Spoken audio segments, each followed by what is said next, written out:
Night Special, Cyberpunk, Red game. Yeah, last session the group had been planning a heist, and yeah, I was kind of a jerk the whole time, so I apologize for that. I hope that's alleviated this time. That said, the group has made it through a Saturday, ending with some partying and waking up the following Sunday. The heist should be taking place on Monday. Um, so far as you know, the item has not arrived at the warehouse. And yeah, there were some things that were mentioned in the chat, which I presume is activity that's happening throughout the day. One such matter was that you were contacting another individual to bring them on the gig. An individual mentioned earlier, known as Clocker. Um, let's go ahead and handle that call. Um, but basically, the systematic stuff that I mentioned in the side chat will prevail. That's the cost of the matter, but just to get a flavor for the character. So, ring ring, you call him. Yeah, yeah, yeah. I can't hear you. I'm sorry. Where you at? Are you muted? Bonjour, mon ami. Those new fandangled agents, you know. All right. Hey, Zigzag, man, you got a job for me? I do. Oui, oui. It's a simple matter for you. I think you would like. Yeah, tight. Where's the gig? What do we gotta do? What do you I need? think, are you available for today and perhaps tomorrow?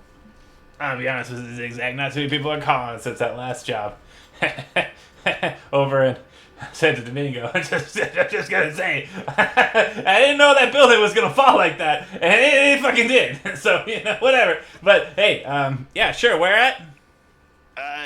There is a boat. Could you get to a harbor and we shall pick you up? Yeah, uh, you want me on a boat? There is a. We shall do the plan tonight. So just wondering, is everybody that's else in the gig, are they able to swim? I mean, just want to make sure, things can happen. I believe so. They have not told me otherwise. Alright, fuck it. Alright, I'll be out there. See you in a bit. Alright. So you've Doesn't met, attack you, right? yeah, you've met him in person. When I describe him, his description will be something that you already know, Zigzag. So we'll handle that when it comes to. That said, anybody have anything else that they want to handle? Again, there were some side matters. Definitely a conversation that would have been involved in that conversation would have been the equipment he's bringing out. He says he's got 3 sticks of butter, and he also has a drill that he thinks might do the trick. I also want him to bring enough explosives to possibly take down the monorail, if we want to do that. Ooh. And you, Definitely take down the monorail. you still want me on a boat? I want you to meet on the boat. I want to talk about the explosion of the monorail on the boat. It's 2-day process. The heist is on this tomorrow. Can I just leave the bag on shore or something, maybe? Because I'm not going to be able to make it back to my apartment if I'm coming out to... Okay. I just need you to discuss the plan. I do not need your explosives for the plan. Sure. I mean, There will be time in the morning to get what you need. I just remember the last time I was on a boat. It was a fiery affair. Okay, alright, I'll be there. I do like to get a little bit excitable on the boat. Then I'll leave the bag on shore. That's alright. So yeah, that was one conversation. And let's see. I think that's it, right? Oh, so Lucky needs to be kind of brought up to speed unless you're not using him. Lucky can also meet us on the boat if he wants for discussing the plan. Great. Yeah, I'll be there, man. Sure. Cool. And then anything else that pregame before the plan starts becoming officiated through actual dialogue? We don't really need like a tranquilizer, guys. I mean, I don't think it. We're not being subtle. You just put him to sleep with bullets. I would say no for this mission. Okay. I don't see it being as useful. Okay. I need it. Once we discuss the plan, there might be some addendums, and so obviously some last-minute Yeah. purchases, some Sunday night grab-ups. But Right. that said, we'll go ahead and handle. So in this beat-up 1998 Buick, you see individual pop out. Zigzag, you recall the individual. He's wearing shorts, khaki shorts.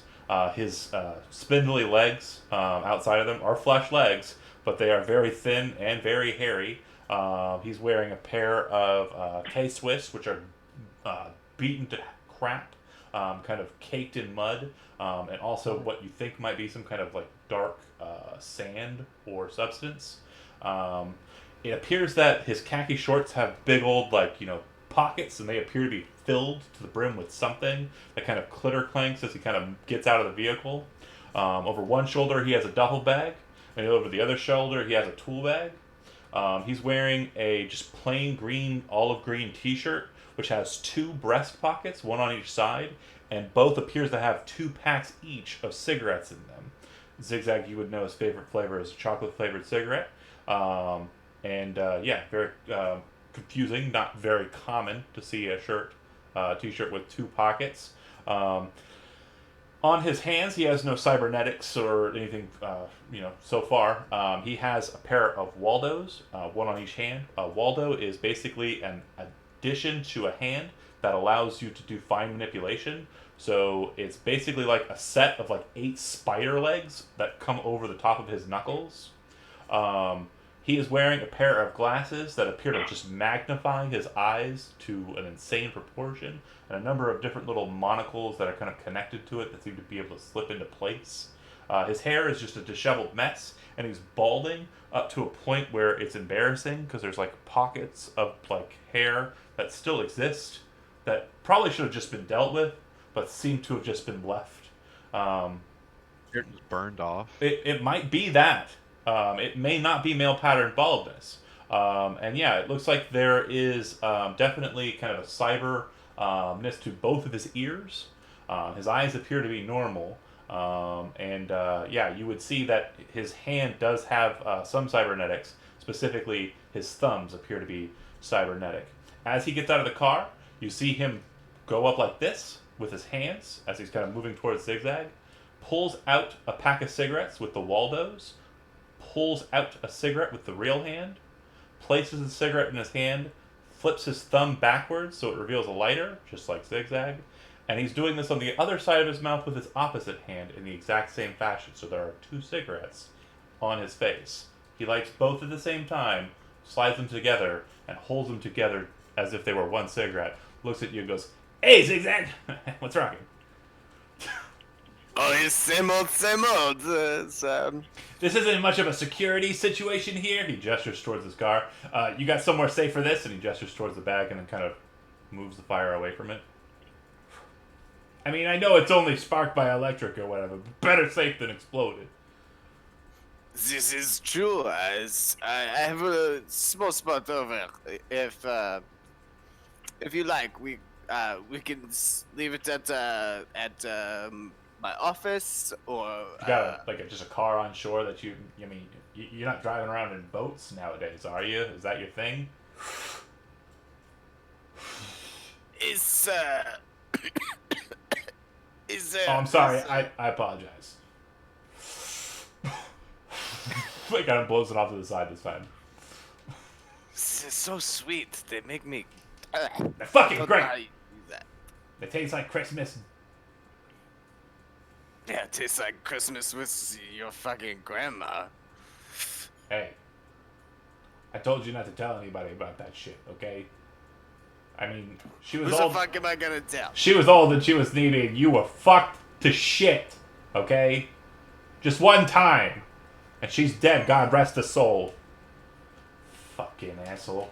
Anyways, he moves over to wherever you suggest to throw the bag and chucks it in. You then see Lucky in his very nice looking car drive up and gets out. Hey, cool. Alright. And then sees Clocker. Oh, shit. It's pretty serious business, huh? We're looking at quite a payout. You fucking bringing the fiend on this shit. I mean, it's pretty serious. And then you hear this, "Hey!" And he kind of turns and looks back. "Don't fucking call me that! Piece of fucking animals. Shit." Throws the 2 cigarettes away and immediately grabs another 2. Why do they call him the Fiend?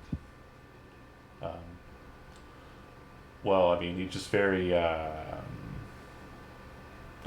fiery, I guess. I don't know. And then he kind of is coming over and he says, "You fucking talking about that nickname? Lose it! It's Clocker." A lot of people in the 2045 are saying their handles have ERs at the end. I'm just trying to be cool. Is that trying to look chocolate cigarettes? You got a 5 spot? Yeah, I'd give him 5 eddies. Takes the eddies and gives you 1 cigarette. Now you done fucked up his back. They're not. He's got the headache. Throw it on the ground and just pump it out. They are not good. And you see him when he pulls out his, because he's already in the 10 minutes he's been here, gone through 5 cigarettes. He is now smoking 3 instead of 2 because he has to equal out because you took 1. Nice. Yeah. Yeah. I like this. And you can see him like he's holding one with the Waldo, holding one with the fingers, and has one on his lips. Takes a drag from it and then switches it out. And you see that there's like this meticulousness to his motions, so that he's constantly like not breathing oxygen and is instead breathing smoke. Fuck. Yeah. I think you cut through steel and concrete. He reaches into his bag, moving all of the cigarette action to the other hand very deftly, and then pulls out a very massive looking kind of industrial strength drill. He says, "Sure." How long do you think it'll take to bore, I don't know, how think you think those walls are? Can't tell you until in front of the wall, man. Oh. I told him rough estimates, but yeah, I should be able to punch through concrete pretty quick. But if we're talking, up armored shit, if this is... Who runs this place? So, fuck this. Why are we talking this on dry dock? Let's go. Don't we have to be out in a boat somewhere? This. Allons-y. And I start boarding the ramp to whatever boat. Yep. Hopping on board. You can see that Jet ski. Clocker is a bit nervous. Lucky immediately heads to the captain deck, has some conversations, then comes back down. Probably trying to figure out, how the thing works, and just to make sure he understands if it comes down to it, he's able to drive it. And yeah. When I see Clocker is nervous, I ask, "Do you want me to get you a life vest in case you fall off this side?" No, I'm not worried about that. I mean, if I fall in the water, life vest or no, I'm dead. It's just fucking drowning, okay? You grow up in New England, and that's what you fucking deal with. I mean, traveling up the East Coast, dealing with that shit. Everyone's trying to put some bricks on your boots and toss you in the ocean. I just laid it up, because fuck it. If someone's going to try it, I'm just going to save them the time. But, that said, I'm more concerned about you folk. I mean, he gestures towards his pockets, and then his bag. Fuck knows, I mean, accidents happen, and... Fuck. Just heads under deck. You have magnesium oxide in your pockets? What the hell are you so afraid He of? pulls out a tube of toothpaste. You know what this is? Tell me. It's liquid thermite. If this goes off on accident, it's gonna burn a hole right through your boat and sink your whole body. That's just what's gonna happen. Insurance policy, I hear. And then you're fucked. It goes wicked quick too. It'd be like 10 seconds. Punch a hole right through the hull. That's a fucking weird sentence. Anyways, the point is, shit happens. It usually happens around me. Not this fucking asshole though. Gestures towards Lucky as he continues back into the hole. Hold. Another fun word that sounds similar to the other two I was saying. You guys head downstairs, sit down, and start to lay out the plan. So I would like someone in character, as their character, lay out exactly what this plan is in detail so that every player present and also the NPCs you've added on can pick it apart. You got the zigzag? thinking either him or one of the solos. Sorry. Okay. So, this is how I see this going down. We have a time slot during the day. We have Militech van. We take this van. Wow. And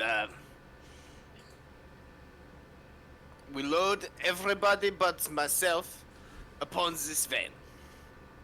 And Lucky, you have a car, we? Yeah. We would like you to be perhaps posted outside of the warehouse where this heist is going down. Now, Quick intercession there, Zigzag. I'm not driving my ride in a gig that's potentially illegal. This is a heist, right? then I think you are best behind the wheel of the Militech truck. Well, I can get another car. I mean, that's not a Or- problem. If you need me to get a getaway vehicle, it'd be I easier if have you it. got one on supply. But if not, I can handle it. I'll just, he There is time compensates me. tonight. Perhaps we procure another vehicle. Oh, Now, you, Clocker, I would like you to prepare to, how you say, boom boom the monorail that travel near the warehouse. You know of this? I mean, I know how to blow up a monorail. Fucking shit. I mean, enough C6 will do the trick. And I bought how much you asked. So, yeah, I could do it, but I can't just go planting C6. I can't go planting sticks of butter up on a fucking monorail in the middle of the day. So, We have this evening to prepare. yeah, that's great. I'm gonna need at least one of your guns. Points to Salt and Shaker, because I ain't going around doing that solo. And if we get any flack from PMCs or the NCPD, I'm just gonna say they're probably not gonna try and take me alive. I believe this evening you can take both, we? Oh, I don't need Turn to. to YouTube. Well, then pick your favorite. I don't know them, so I don't care which one you say is the better of the two. Put him on the spot. Which one you think is cuter? So It's Perfect. a terrible way to make a decision. you Perfect. you It's should the way I make most of mine. from the time that you fucked my grandma, you should already know that I have no feeling from the waist down in a sexual nature. So it's not a real big important matter for me what with me having blown off my ding dong. So I don't give a shit what they look like, Zigzag. If this is a job and we're serious, which of these two do you think is a better operator to handle possible problems out there on the fucking fly? I would take. Just take. I would yeah, take I'm just gonna Shaker. say. I was going to say that. Red Eye's just like, just take that one and points to Shaker. He walked over to you. Is that it? Clocker. And you're Shaker?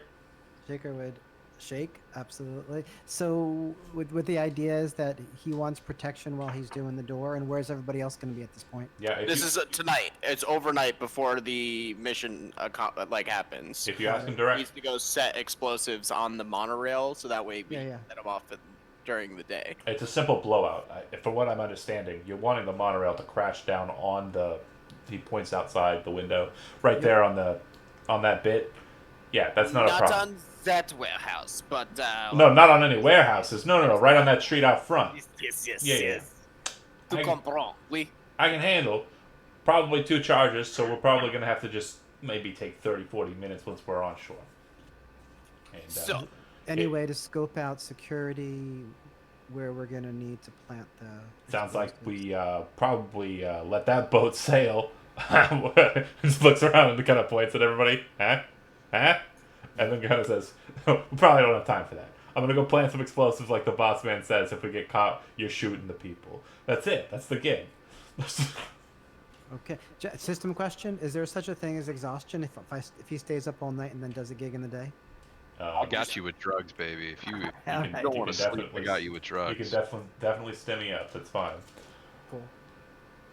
So, we get the truck past the front gate. As we are approaching the warehouse, monorail explosion, boom, boom.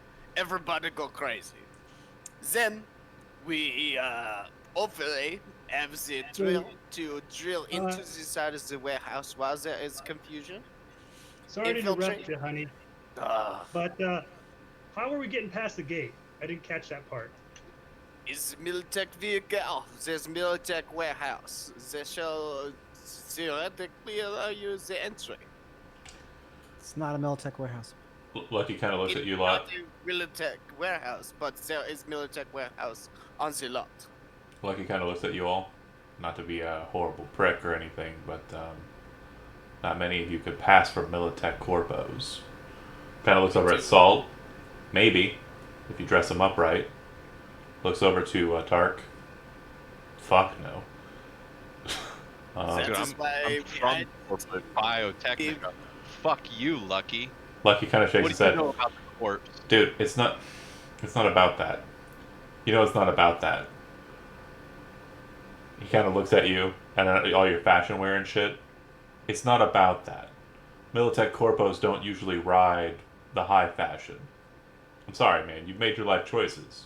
You look dope as hell to me. But, you know, whatever PMC they got on the docks is going to be like, who the fuck is this asshole? Points at Red Eye. She might be able to pass. Looks at Shaker. I'm surprised you're not one already. Zigzag. Ouch. You're a chameleon, so, you know, you could change. No problems.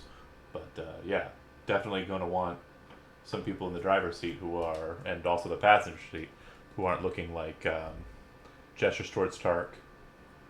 Yeah. Isn't wearing the clothes you're wearing. No, I'm just. No, 100%. No, I know your background. I just know that you spent a lot of time explaining your cyberware, and I just want to make sure you know. I know you look crazy. Alright. Well, hey, Zigzag, I thought the plan was for me to go dressed up as a danger girl, which is why I'm wearing this outfit. And then I was going to, like, address the gate and be like, hey there, girls. How you doing? And then take this clutch. That's a purse. And it has a hand grenade in it. And I was going to throw it right into their gatehouse. And then, boom! And then I was going to take out my sword from my back and jam it right into their necks. Hey. I mean, that's what I thought was going to happen. Fiend says, hey, can I see that? The clutch. He gestures to the clutch. Sure. Looks Yeah. at it. And it's a nice grenade and all. It might get the job done. He kind of pulls it out and looks at it. Do you mind if I fuck with this? Sure. He starts unscrewing the top of it and pulling the grenade apart.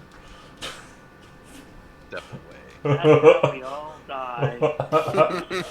You watch him pull out the Waldos and kind of slip into it, and you can see these like spider legs kind of pulling out the core very delicately. You don't see a single bit of budge on it. It moves out as if it was being dragged out by machinery, because it is. And he sets the detonation charge.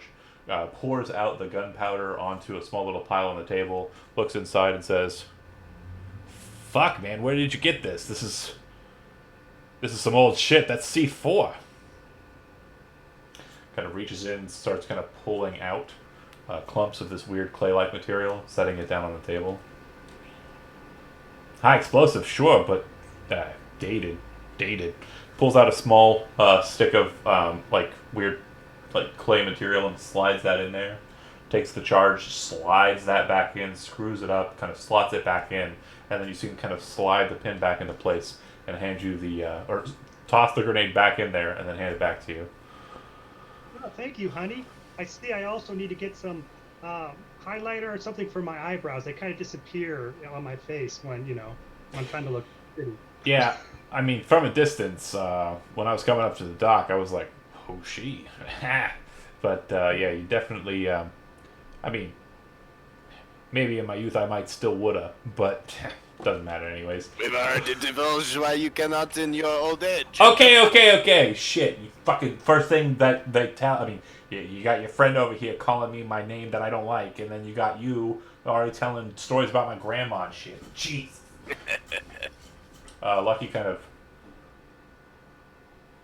It's a lot of explosives we're doing here. I'm gonna blow up the gatehouse. Gonna blow up the monorail. Gonna blow. I mean, no wonder you have them here. But is that really the plan? I mean, I would rather us not blow our cover before we even get into the warehouse region, right? We shouldn't just go in that loud. Don't get me wrong. I think we should blow up the door, blow up the monorail. But if we can't get past the gate, I mean, then maybe we can use the grenade. I mean, I don't know if it's possible, but I mean, can those be kind of like secondary matters? Like, oh shit, I would rather. let's blow this up kind of situation. Is Or we're gonna go up how no you matter say what. plan B?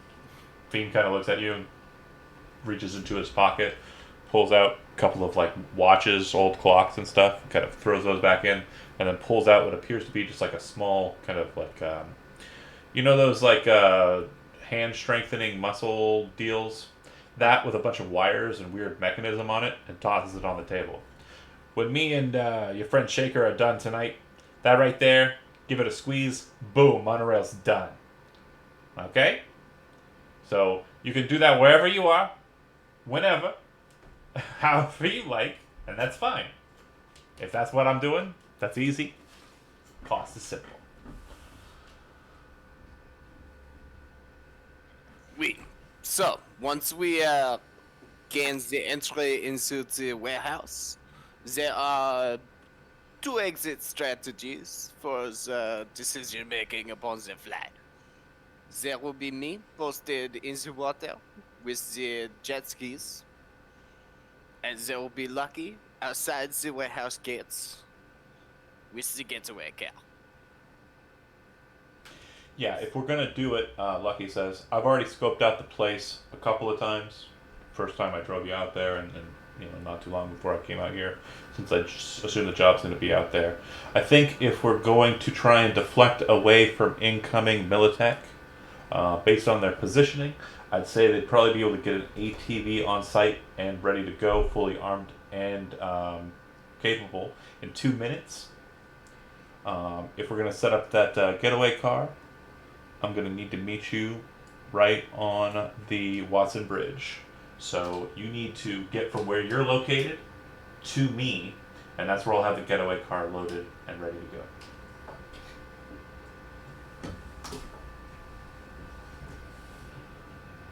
Sound good? We will still have the Militech vehicle. Great. That should get us to the bridge. If we get a quick enough handoff, we can just dump that bitch right in the right in Morro Bay and just be on our way.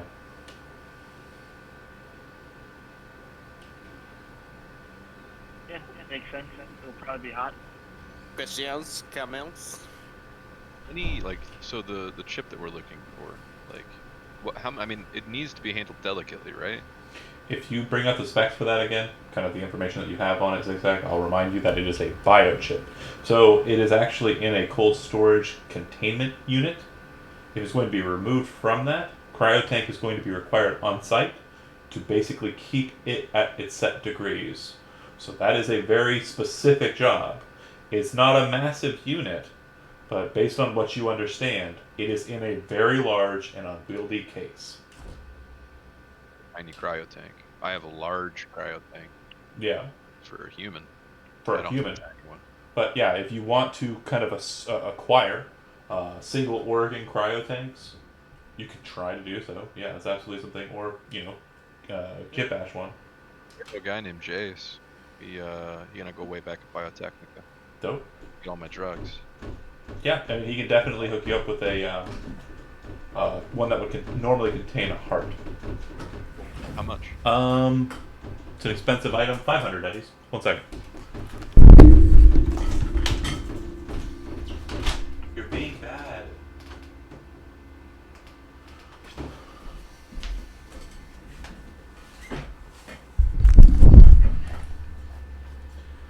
I have bad cats apparently. Okay, so yeah, 500 eddies, and he can get it for you by the end of the day. So. Cool. I'd like to also. Well, I need the container. Yeah, that'll take. I'm trying to experiment. It'll probably take you about 2 hours to get it, because you have to, wait for him to get off work and acquire it, and then you have to drive out to get it. Drive back. Do you want someone to drive you out to do it? Lucky, will you take me? Yeah, sure, no problem. Appreciate you, man. Sorry about earlier. I'm just. Okay. Actually, I'm not sorry. No. Whatever, dude. I mean, I'm trying to play this cyber psychosis shit, right? Yeah, and I mean, he's like, I mean, I don't care if your feelings were hurt. Okay. No big deal. I'm just saying, you know,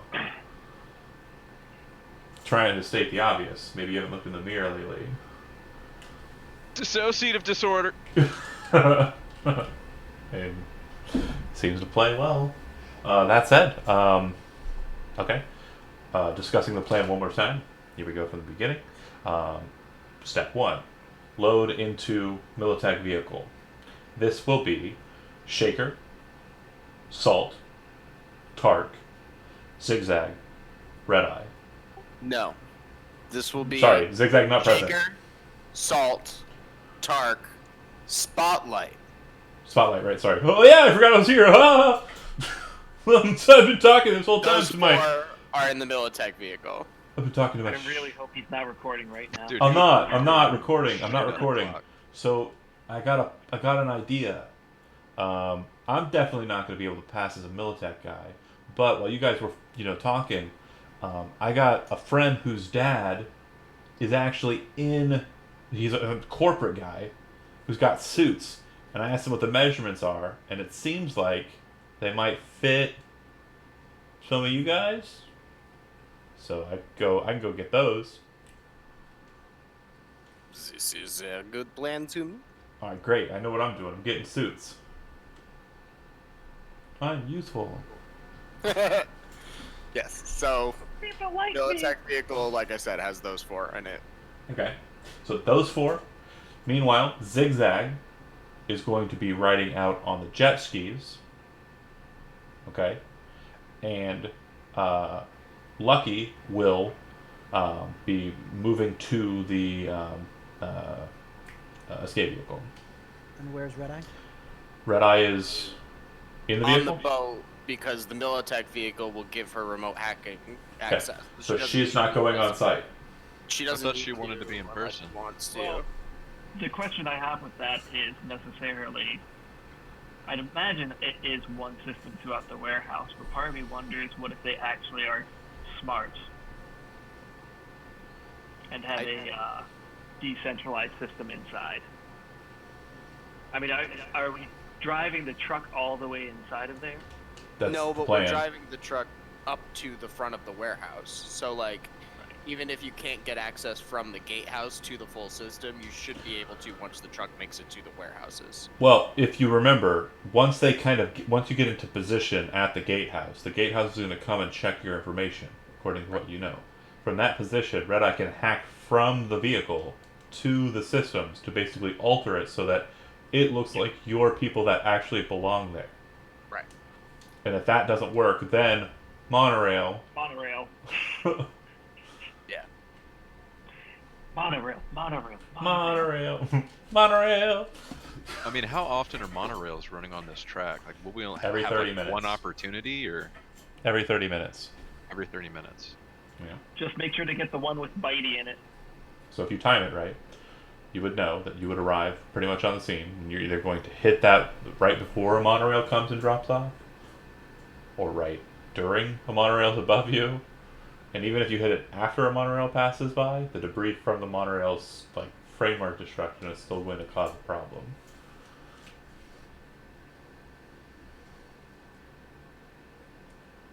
Okay. Yep. So, step one, or attempt one is get through the gatehouse because you're in a Militech vehicle. Danger Girl should let you pass. Step 2, attempt to hack the system real time while others distract, allowing Red Eye to gain access to the security system and allow entry into the warehouse with the vehicle. Once inside, operators move through with the assistance of Tark to find the cryo tank where you're seeking it out. Not much description, but hopefully not too hard. Also taking hostage, intimidation, combat interrogation, etc. might be useful. Acquire the item, load the item on the Militech vehicle, leave in the Militech vehicle out quietly if possible, in a rush if necessary. Using monorail as possible distraction, if necessary. 2 escape options. If you're able to escape out with the Militech vehicle, make it to Lucky, dump the vehicle, drive off into the sunset. If you're not, drive the Militech vehicle off of the port into the ocean, get out of the vehicle, and board jet skis and drive off into the sunset. Am I right? Is that right? Is that what you guys have thrown together? I mean, I think it'll be a little bit early in the day for a sunset, but yeah. Sunrise, I don't know. Fuck it, man. I'm just trying to be narrative. I was thinking, like, when we got in, like, as we're rolling up to the warehouse that we're targeting, we time it so that we know a monorail will be passing as we're going towards the warehouse. Sure. Below that, absolute chaos. At that time, Red Eye hacks their comms. Blanket silence. Hacking comms just a little bit. Yeah, okay. We'll see. It'll be definitely something, but yeah, hacking comms is not very easy because they're usually network based. If you can get into a system that has that, the communication run through it, but most are personal communication devices. You have to disable each individually. Gotcha. Okay. Any addendums? Any questions? And don't forget, guys, I think I could pass as a danger girl because I don't want anybody to say that I shaved all my hair from my neck down for no reason at all. Or Ready. you could throw on a corpo outfit and be a Militech. I don't know. I'm beginning to like the action I have in the dress. I can kick better. I can, my sword seems to swing better. The breeze is quite nice. Clocker says that's why I wear Exactly. that's why I wear these baggy shorts. Let your nuts free. Those are still there. People all, I'd like to say just Red Eye wearing a skin tight suit. You people all are weird. I mean, to be fair, all right, whatever. Okay, well, I'm gonna head back to where the boom boom is. Points at Shaker. You're with me, and I don't have to be here or anything tomorrow, right? This is just me give you what I was promised, and then I'm out, right? Not unless you want to make more boom boom on the warehouse. Fuck no, because those people have guns, and I don't like guns.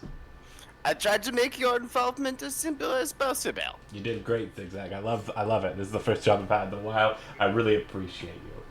Will you show me how to use this drill? Show us all how to use this drill? Looks at Zigzag for a second, then kind of looks over at you. I'm sorry. Kind of does some looking at you. Oh, Tell. you're a doctor. No wonder you're a fuckface. Looks over at Salt, and then looks over at Shaker. Like looks at Salt for a second, and then kind of looks over at Shaker. It looks like you got the gams to be able to hold this thing. Great. I'll go ahead and talk to you about it while we're doing the game. Perfect. Sounds like a plan. He walks past Zigzag and whispers in a low voice, "As long as the doctor's happy." Fucking heads out. All right. I think he likes your character, Dan. I think so. Aww. Spotlight's like, I'm going to get the outfits. How many do I need? What was it? There is 4. Okay. You need Celt, Shakeout, Duck, and one for yourself. Nice. Okay. I'm the danger girl, boys. Cool. And heads off with them. And We may need her as a distraction if we can't get in. It will be. Does she have a pink wig? Oh yeah, pink is in style. I love it. Cyberpunk, man. That's what's standard issue for the danger girls. Got it. You're gonna draw the bullets. all right. That's right. It's a great way to stand out. Red Eye, any pregame stuff that you want to do for your character? I know that Tark will be heading south with Lucky. They're going to go get head down to Biotechnica and go get Cryo Tank. And you're going to. Is there anything that you want to do? I'm trying to think what there is. I mean, I imagine it won't be that hard to like look up a train schedule, figure that out. So that's not going to be necessarily anything I need to terribly worry about. Before I leave, I would kind of look to Zigzag and ask him for some lace. Yeah. Of course. Thanks. He's scratching himself. I mean, I'm not an addict yet, but I fucking like it. But I'm itching for it. Fair dues. Timing wise, you should be fine. You'll be able to take the hit without having to roll for addiction, but that's no problem. Because you'll be laced up during the gig. Can Red Eye check if there's been any extra comm chatter in the area around? Again, she can't enter into communication spaces unless she's on site where the communication hubs are. Yeah. She, So I'd have to basically like go to Danger Girl. right, or she'd have to go to the warehouses. So basically, yeah, hacking is not a, this is I a, understand. It's Okay. different. It's a bunch of miniature decentralized systems as opposed to one system that you can sort of visit sections of. Correct. Okay, cool. The cryo tank transfer, perfectly fine. This looks like it will be sufficient. Lucky has no problem with you, and seems to be kind of talking your ear off. You being laced out are kind of receptive to the conversation, but you can tell it is boring. He's talking about other gigs, stuff, not terribly fun. Actually, I did think of something. Sorry. Go ahead. So, just in terms of where, this is the day before. Can I just keep an eye out on the warehouse area and sort of just write down some notes in terms of rotations of what goes on? So maybe we can actually time it. If they do, figure out when patrols go around, all that sort of stuff, so we can get better timing down. You could certainly do that, but you being a smart lady would know that it's Sunday, so it's not business hours. So most of the information you're going to glean on a Sunday is going to be pointless. However, I will explain something to you since that is what you are doing. That is kind of noteworthy. Okay, Zigzag, you had no other things that you wanted to do. It's basically just sit back, relax. The only thing I might do is see if I can set up the buy for after. Sure. Just making more feelers out. Okay. But nothing. Go ahead and it's not a bad little deal. Let's see. Give me a haggle roll.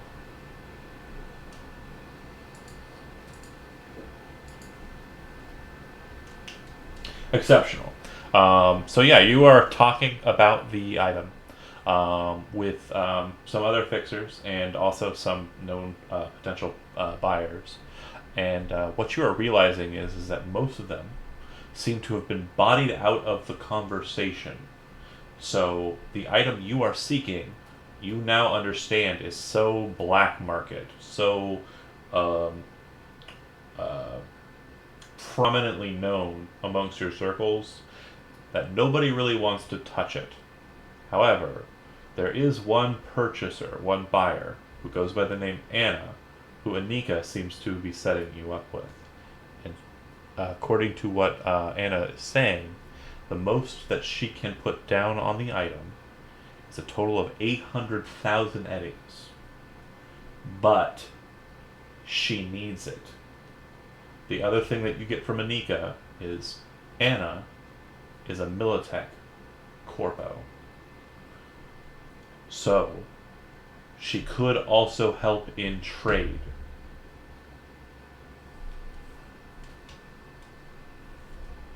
I.e., if you get found out and Militech is hunting you down in this matter, she might be able to wipe that slate clear. Noted. But so far as to say, she says that's the main buyer that you were able to find. She also would state, Anika for you, would state that she has a bad feeling about this one. There's just something about this setup for her, based on what you've told her, that's a bit off. And she says, just watch your ass. You're like, I Keep won't that in- I I'll won't keep even be that on in site. It's cool. Yeah, I'll be out in the fucking water. If shit goes down, I have Rip. I have a way of escaping. Rip. You guys wanted someone to watch the jet skis. It me. Okay. Perfect. And then last but not least, somewhere around 11, people are starting to kind of get into more of the party element and are kind of moving away from this portion of the area. The restaurant next door is quite populated, but you can see that Clocker has already found access points and basically walks up to a door with what appears to be a spanner, kind of puts it against the electronic security thing, and kind of just gives it a tap on the end, and the door opens perfectly wide. He kind of leads you into like a back area that's very industrial. Climb up a couple of ladders until you end up underneath where the monorail's coming, and then you can feel the full force of this thing as it passes by. He's kind of waiting for it, looks down at his watch, kind of waits, and then it moves away. And then he says, okay, keep an eye down there, keep an eye out around here, and yeah, I'm gonna have to get ready. Pulls out what appears to be like a nicotine patch and slaps it on his arm. Pulls out another one and slaps it on his arm. Smoke will get me away. It kind of goes up there and starts working. You can see him kind of just like pulling out things out of the duffel bag, moving them there, connecting it. It's this mass of wires and about 10 sticks of C6 that are kind of attached and tethered to different points on this pillar in a very precise manner. You also see that he has these weird kind of copper cones that he sets out, which he kind of points inward, kind of like they're pointing in towards the pillar. You're not exactly sure what those are, although you have seen breach charges before, and so you know that basically it's used to kind of specifically kind of burn a hole through like a door lock or something. But it looks like he set it up so that the full strength of the C6 will precisely go in the points of the cones. It looks like he's kind of directed them to hit a specific way. If you ask him about it once he's done, he says, "You want it to fall right there, right?" He says, "This is your kind of standing over there. I think this will make it happen. It's like cutting down a tree. If you ever found a fucking tree." Gotta go to a park or something. Oh, let's go. Sorry, I didn't say park appropriately. Pack or something. Okay. You're doing Southie pretty good. Thank you. Yeah, this is an East Coaster for sure. You head down the ladders. This is about 10-15 minutes of your gig so far. Head on up the other way. You do notice that there are no NCPD present, probably due in part to earlier calls. And you can see that security appears to be kind of focused inward on its own properties and not out on the streets, and not so much on this monorail system.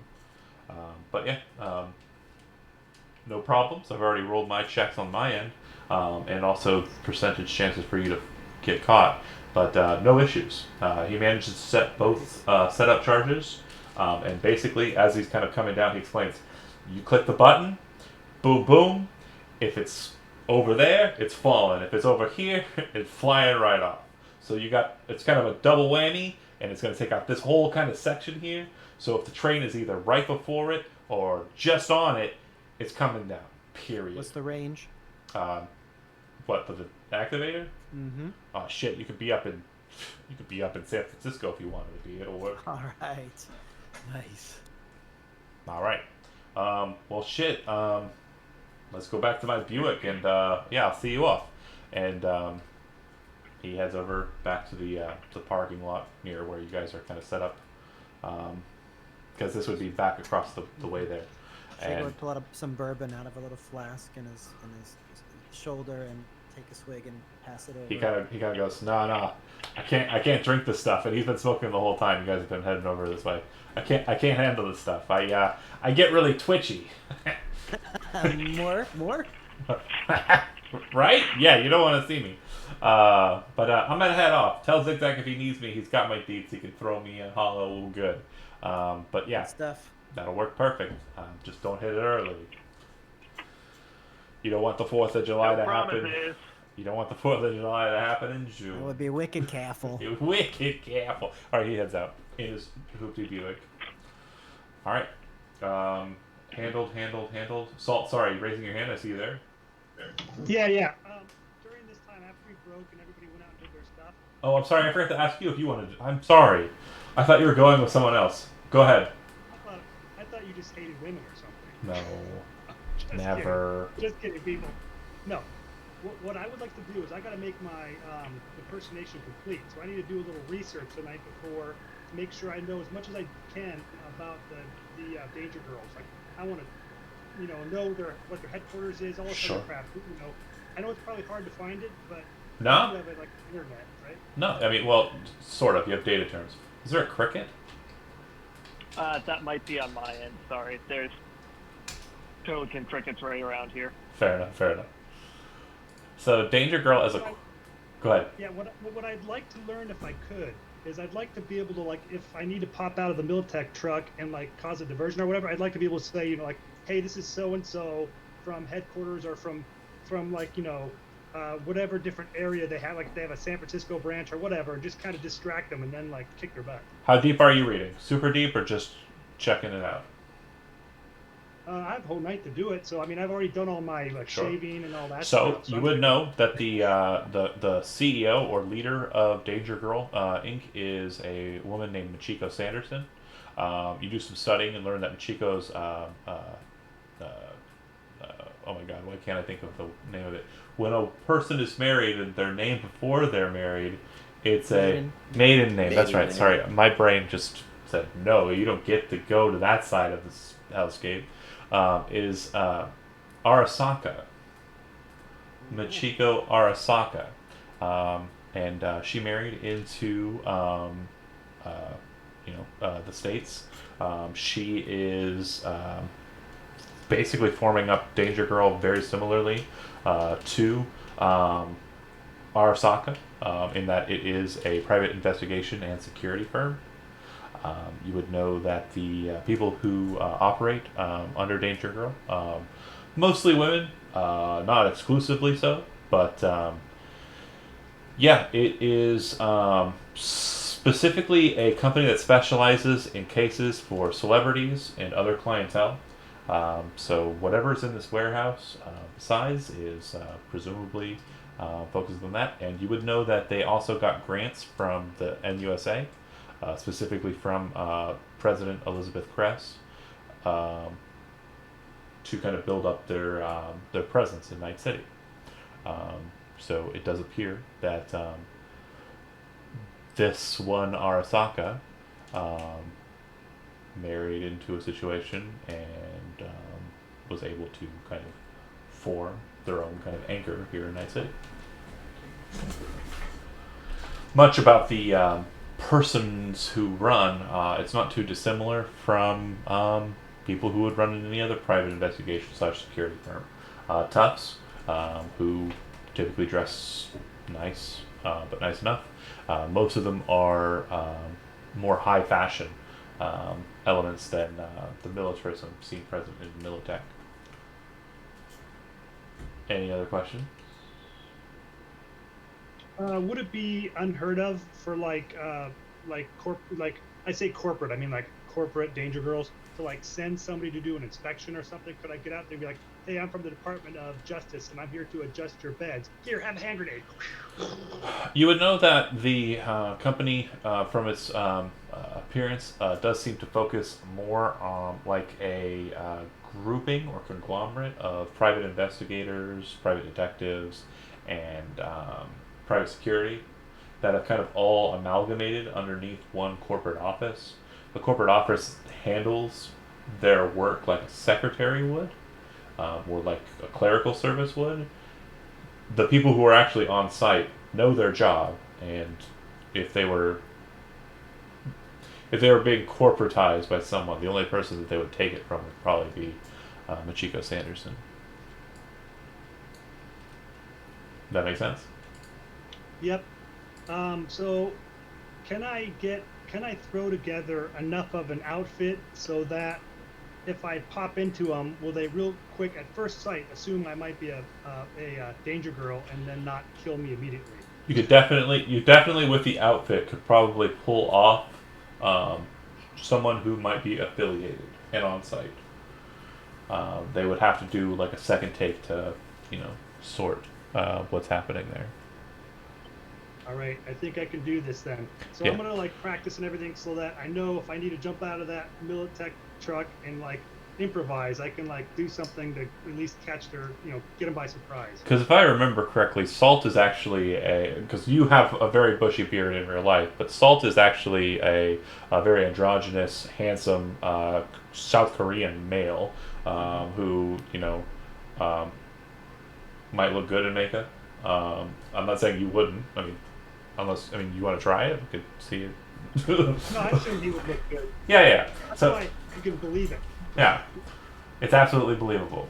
Or at least it would require a second take to realize you're not someone they know is what I mean. But yeah, perfectly fine. Spotlight returns back with the outfits. They're basically just very militaristic stylings, very just dark colors, suits. I would say they kind of have a just very clean cut nature to them. And when he kind of brings them in, they're in black suit bags. Hangs those up in the closet. Well, So you got to try that on. You got to try them on. I don't. I'm probably gonna be sitting in the back, so it's fine. But yeah, probably shouldn't take it out of his breath if we have to wear it. He kind of looks at you. I jump at it, get my suit, and start trying it on. He's gonna wrinkle the shit out of that thing. Has he ever worn a suit? And Spotlight then heads to bed. Wait, am I around where Spotlight's sleeping? Because I would be up. No, he goes into his own little private little. Okay. I take a dose of Surge. Nice sleep. Okay. You staying up all night? Yeah. Out of curiosity, John, Sure. I had mentioned keeping an eye on the We're getting to that. warehouse. All that. Okay, just Yeah. wanted to make sure. I just want to make sure everyone else is in. Shaker's done. So would Shaker be? What time would he get back? About an hour after you left. Okay. And Zigzag, you were just making some phone calls, so you're probably still engaged in that. That's fine. Red Eye, you're out on the deck, keeping an eye out. Somewhere around 11 p.m., closer to midnight actually, you would see what appears to be a pretty decent-sized cargo tanker heading into Morro Bay. Looks like it diverts from what you would presume is normal traffic and heads up north instead of towards south ports and moves towards your point of interest. You then see it very deftly move alongside the shore, specifically that large drop-off point, and dock up against the warehouse landing spot. John, while this is going on, can I just really quickly zigzag on the boat, right? Your boat, yeah. Yeah, I just want to let him know quickly, via communicator, something up here you might want to see. Text, boom, boom. Go and check it out. You would see that the massive boat in question appears to have 3 names on the side of it. The first name appears to be written in English. The names beneath it, one appears to be written in Japanese and one appears to be written in Korean. The name that you could read, it appears that this boat is named the Red Whale. And it looks like it has a number of cargo containers. Looks like they have on the deck of the ship pretty massive mechanized loading devices. Looks like a pair of them, kind of bipedal loading units that appear to be moving a couple of these containers onto shore.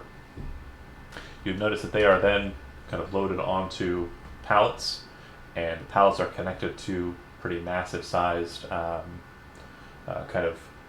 just automated wheeled vehicles, and those are led into the Militech warehouses. Looks like one for each. You then see smaller boxes get shifted out into the other warehouses. You see one box. How many Militech warehouses are there on site again? 3. 3. you see one box, and only one box. The only thing that moves towards your warehouse entered into it. And it looks like there's a guy in a white lab coat who's moving on it, along with it, kind of scolding the loaders from this distance, using teleoptics or what have you. Yeah, that's what appears to be happening there. Any questions about what's happening? Anything that you want to take into account? Anything you want to know? Is there any way we can snag a picture with an agent of the box for the rest of the team to see? I'd say so, yeah. Yeah, that's the only thing I want to do is try and record it down so they know what they're looking for inside. Okay. And the man in the lab coat is of Japanese origin. He appears to be wearing kind of very stereotypical nerd glasses, but it also looks like he has a number of kind of cyberware attachments in his neck. Do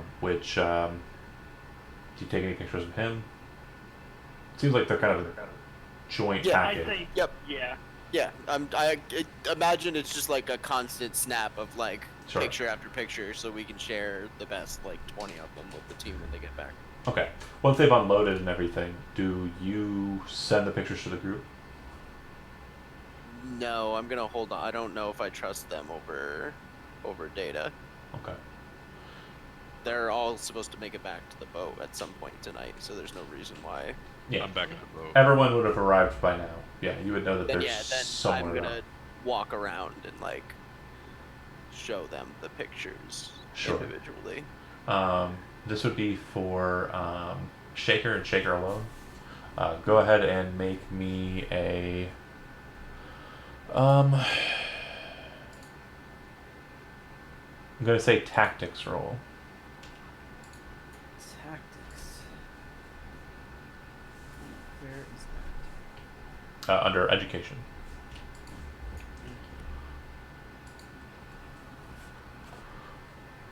Thank you. 18. Being an old man, former Militech stooge, and also Militech beater upper, back before Silverhand's detonation of the Arasaka Tower, you had your hand tangoing with Arasaka agents, if you recall. The mechanics, the cyberware this individual appears to have are combat cyberware. So the neck actuator, all of that stuff, they appear to have Arasaka combat cyberware. Probably Krasnikov speedwear, lots of stuff probably in that neck. Pretty standard fare though for Arasaka goons. And how many of them have that? Just the guy with the white coat. Okay. Yeah.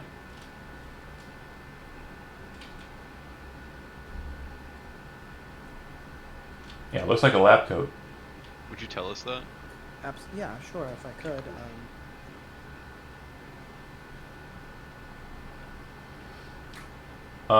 Also with that tactics roll, you would notice that it looks like some of the people who are coming out of the warehouse in the middle of the night to get the gear and load it into the secret warehouse. They didn't look like Danger Girl operatives. They looked more like old school Arasaka folk. This whole affair is very unusual. Most cargo that goes in and comes out is during the day, correct? Indeed. Okay. Also, it makes you wonder what's the other warehouse getting this late at night that they don't want people to see. Hopefully nothing that causes us too many problems. I mean, we've not seen anything like this the whole time we've been kind of scoping out the place, right? It's on Sunday. Yeah. Lower security on Sunday, Yeah, right? there's something strange going on just with this place. Let's get there and do this thing. Cricket. Your joke wasn't very good, Andy. All right, so Shaker, did you say you want to sleep tonight? You said you want to stay up, right? I bought this up for you. No, I don't know. If it only took an hour. If it only took an hour. yeah, it's I'd midnight. get back fast, so I would crash for a few hours. You would know that the night shift to day shift change happens at 6 a.m. So you would know that they're going to drop the double guard at 6. So basically, any point after that, and so long as they're well out of coming back distance, the night watch would be a good time, an ideal time to drop the plan and handle business. But entirely up to you what time you want to do it. So wait, I'm sorry. You said that anytime after 6 a.m. when they do the 6 a.m. is when they do the switch over. You probably don't want to do it right after 6 because if they call for help, the people who just left would probably be able to make it back in time. Mm-hmm. So you probably want to give it a good 20-30 minute window. It's over. It's over. So do you want to take a We nap? should do. Yep. Go ahead, Kevin. I was just gonna say we might want to do it toward the end of a shift where it's not like it's at least an hour away from when the next group is supposed to be there. That way, the people are tired. They've been there all the whole time, and we do it before the next group gets there. There are 2 shifts. 6 to 6 and 6 to 6. They stay on for 12 hours apiece. Let's do it at 5 a.m. then. If you're doing it at 5 a.m., you're dealing with double guard. The night shift does not have... The night shift closes down and basically seals up. 12-hour shifts, you're not tired at the end of your shift. Right. Doesn't matter. You go home and you stay awake for several more hours. And then you might not even be tired then. Well, point of order. What I'm trying to say is if you want the day shift, you have to wait until after 6 a.m. And if you want to hit the day shift and not have the night shift be within call-out distance, you might want to wait a good 20 minutes so that they're not right back on the scene. Let them get out of their knickers, and get into bed, and then ta-da, game time. Yep. So like 7 a.m. or something. Right. Who wears knickers anymore? Don't judge. Danger girls. Thank you, Rose. Just getting out of those sleek leather bondage pants. It's not for everyone. But I will laugh like hell if you ever dress up in character, man. Just a note. Give me Let's that. do this thing. Give me that cat one. Okay, great. Anybody else have anything they want to do? Pre-game. That's the stay up overnight big truck. Okay. Event. Okay. So, 7 a.m. rolls around. Who gets into the Militech vehicle? So it would be Shaker, it would be Salt, it would be Tark, and it would be Spotlight, all dressed up in our suits. The suit would have to be baggy to cover all my armor jack. I would mean, be it's a in my Militech suit, Danger I girl imagine. outfit. Say again?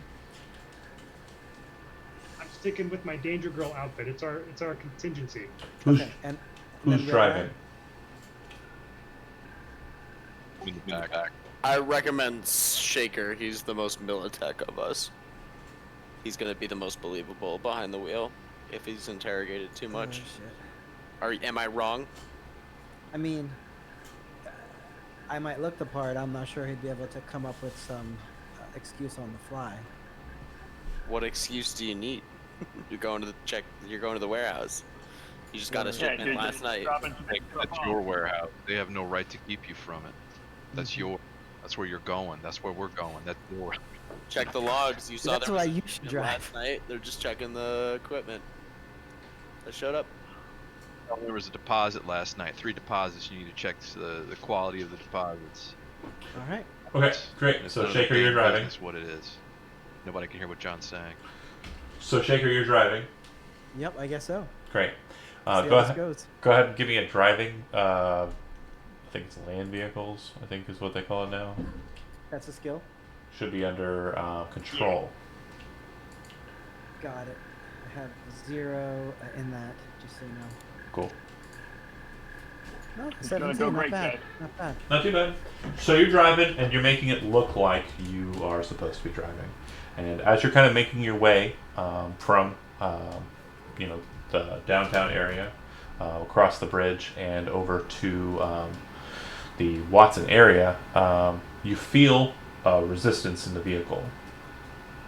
At this moment, Red Eye, who's not on the scene, the ping that kind of designates the Militech vehicle is basically being connected with, and that you have to respond to and basically say that it's fine, we're good. The check-in point chimes.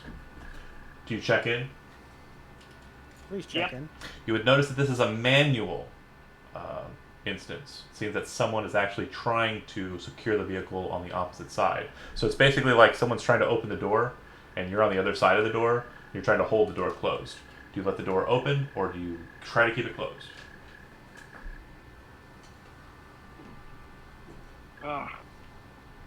I'm going to try to keep it closed right now. Okay, since you're doing it from a distance and you're wanting to basically make it hard for the other individual to do anything with it, you are effectively jacking into the terminal. Go ahead and make an interface roll. Remember your luck points, Matt. Spend your luck points before you roll. I'm going to spend 2. Go with it. All right. Good deal. So that's a total of 20. Good deal. You manage to block out the other individual, but not in a just, you can't get in a ha-ha-ha fashion.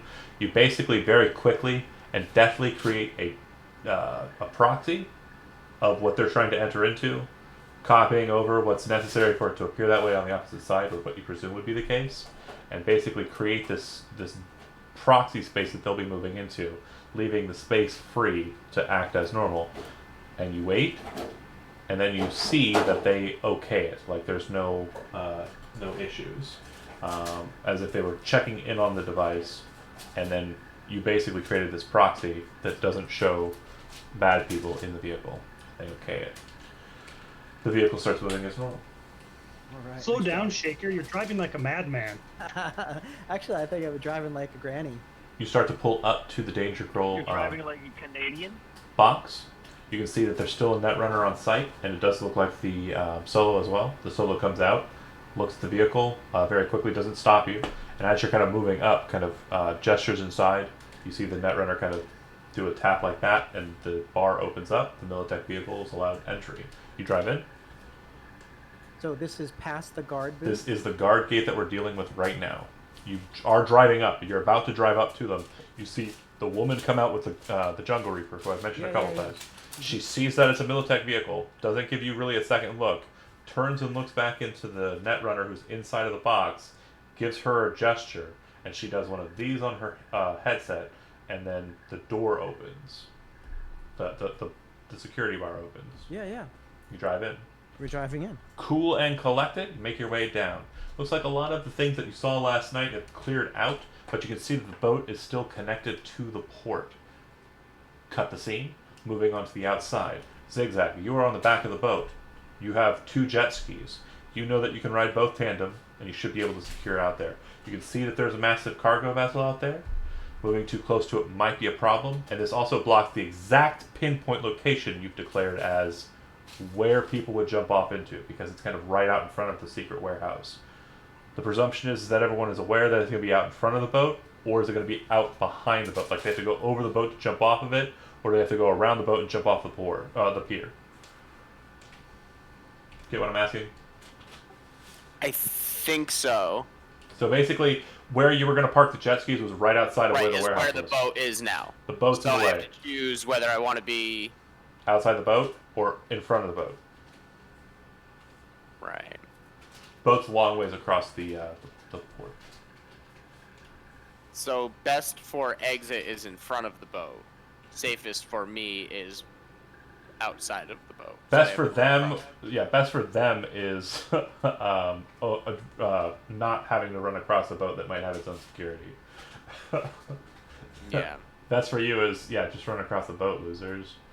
Because the boat would probably provide you some cover. So you would have told them what they need to do before this happened. It would have been something that would have been taken into account. It wasn't, but I'm still letting you have it. We have open comms with each other, right? If you want to. But having open comms would mean that you're acting through one way or another, either radio or hollow, and both of those could be seized Intercepted. if Right. you're on site and one of you is kind of found.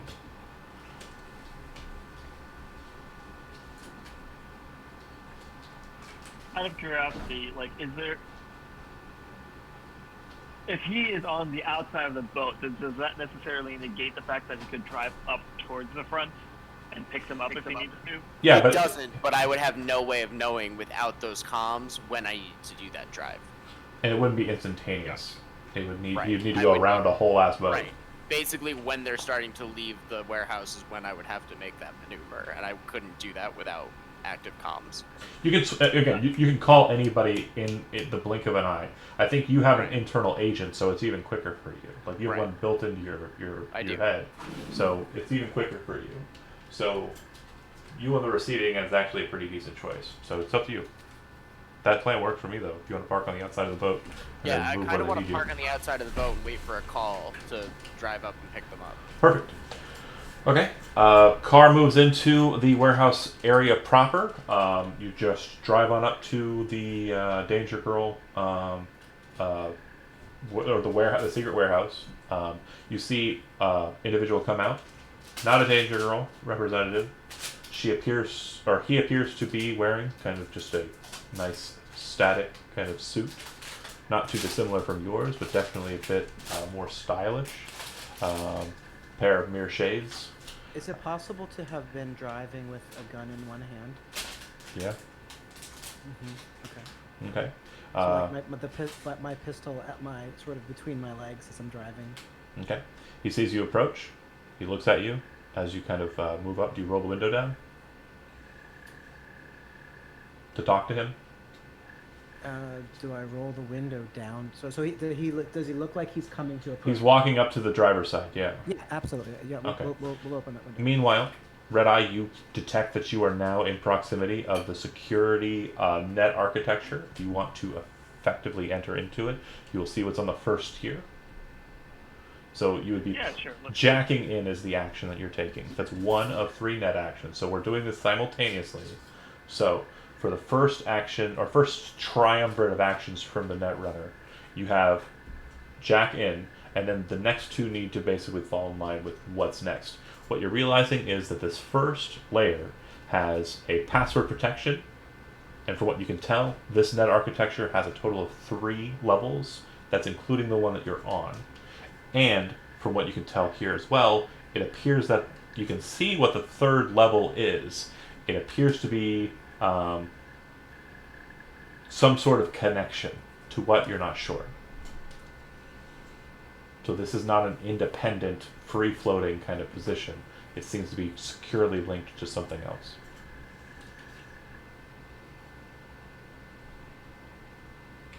So as far as Netrunner actions, if you're wanting to break the password and get into the system, the next one you want to do is oh god, I already forgot.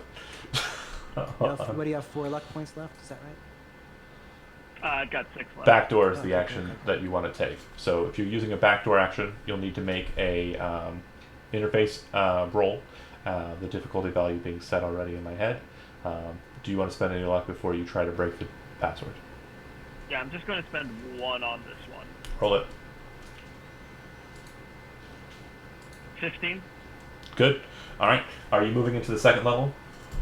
Yeah. Okay. The second you enter the 2nd level, you realize you are not alone in this net space. The second you enter into that space, you will realize that there is a program present. The program in question is a black ice program. Uh-oh. It appears to be an anti-personnel black ice program. Specifically, a hellhound. You've dealt with these before. Art can sniff that. Yep. You have one last net action to take.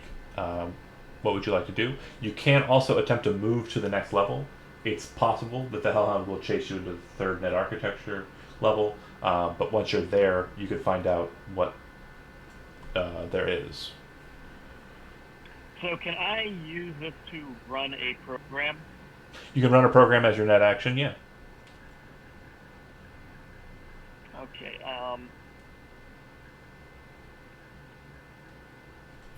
In that case, I am going to. Yeah, sorry, the action you would have been taking if you were moving away is slide, which would Yeah. allow you to get out of this and move to the next level. I'm trying to decide if I want to go extremely aggressive or go on defense first and then go aggressive. I'm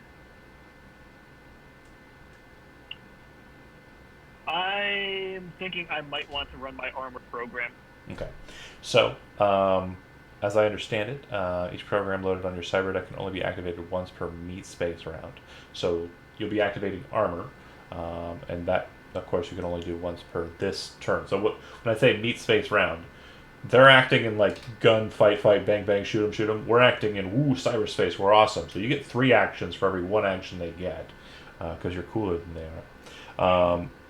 So your 3 actions would have been jack in, number 1, backdoor through the first layer, and then last would have been armor up once seeing the Hellhound. Perfect. Cycling back into real space for a few seconds. The gentleman sees you roll down the window, looks at you and says, Anna's boys? That's right. Alright, 1 second. Speaks in Japanese to the individual kind of over at the security deck. You see them speaking for a second, and then he kind of goes, and then he goes, and then he kind of makes a gesture like this, and the guy comes back. That's 1 action in the meat space world. You've got your hand on the piece, kind of looking at them as they're having this weird back and forth. The Hellhound in cyberspace. So you currently have, you know what your programs do. The Hellhound will deal 2d6 directly to your brain. What?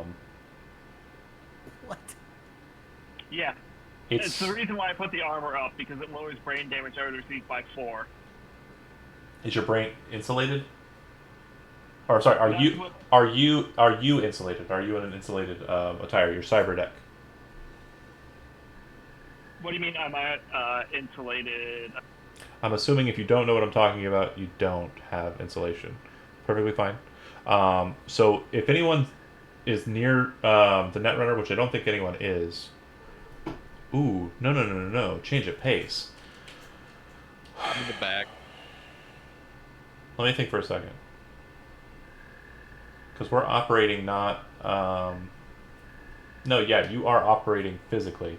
Your cyber deck's actually the thing that would be heating up, not the vehicle. You're just using it as a link point, not as a actual deck. So your cyber deck attached to you starts to heat up until you take a meat action, which would sacrifice all of your net actions. You take 2 damage on your turn, which will start now. So take 2 damage as your arm starts to burn. Yeah, multiple instances of this don't stack. So it's going to heat you up once, and it's going to keep you hot until you win this fight. Or lose it horribly. And then, 2d6 damage for the brain shot. 3, bad roll. What did you say armor blocks for? It blocks 4. No damage from that. Just the regular, good old-fashioned burning your arm bit. Cool. Okay. So do you want to take your meat space action to put out the heat, or do you want to use your net actions to do? Oh no, I'm going to try to take this hellhound out. I believe she's still. Did you go on site, or did you stay on the boat? I'm still on the boat. Yeah. So. Oh, you're on the boat. Nobody's seeing this. This is just happening. Okay, I thought you were in the back of the truck. Never mind. She's connected via agent to the car, and the car is now her link-up point. Yeah, no, 100%. I understand. I just we had discussed before that maybe she'd be going in person, and I thought she was, but I don't. No worries. So your net actions. Right. Also, this is a I forget. Is this a black ice? Hellhound. This is a black ice hellhound. Yeah. Gotcha. Okay. In that case. And just so you understand, physically like kind of what you're looking at inside of this space. It looks like a huge black metal wolf, eyes glowing, white, and fire that runs and ripples all over its body is the icon that you're seeing. It does seem to be speaking in kind of a grating metallic voice. It seems to just be saying your handle over and over again. Red eye, red eye.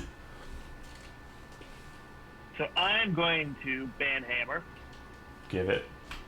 So 2d6. All right. So 10. Not bad. Not bad at all. And hold on a second here. Banhammer is an attack, and I do not think it requires. No, it can be used multiple times. Yes, it can be. That's part of the reason why I picked it up. So. 2 more Banhammers? Yeah, I was going to use it again. I've kind of just, want to see if I can hit it in like 1 or 2 runs. But 6 for the second one. Okay. That's a total of 16? Yep. It's still active. Do you want to give it one more shot, or do you want to play defense? I'm going to give it one more shot. Armor stays up for a couple of rounds. Let's see. 3. Not good on the last one. Diminishing returns on the Banhammer. How much damage is that? It's a total of 19. Oh, wow, that's really depressing. You just chatted the hellhound. I knew I was going to chat it! Ah! For those of you who aren't familiar with the term chatting, it means hitting something so hard you leave it at 1 hit point. Great. Back to meat space. The gentleman walks back over to you and says, I'm sorry, did Anna happen to give you a card or icon? If you're acting as the buyer proxy, we're going to need that information. I understand if she didn't. I'll just have a conversation with my friend here, but looks at your vehicle. You seem to match the description she sent forward. A monorail. What's that? I mean, I'm not. He's getting ready to blow up the monorail. That's a good question. Who has the button? You were given the button zigzag. Who did you give it to?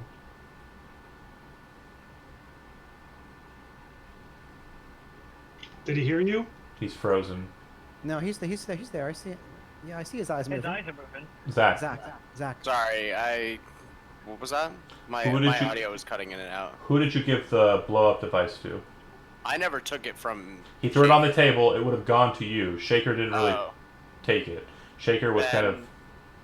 I would have given it to one of them, whichever. Your choice. You're the boss. Yeah, I don't want it because I'm driving and carrying a gun. I can't really do 3 things at one time. Then give it to Tark. Yeah, Tark would probably be. All right, Dan, your control is sick.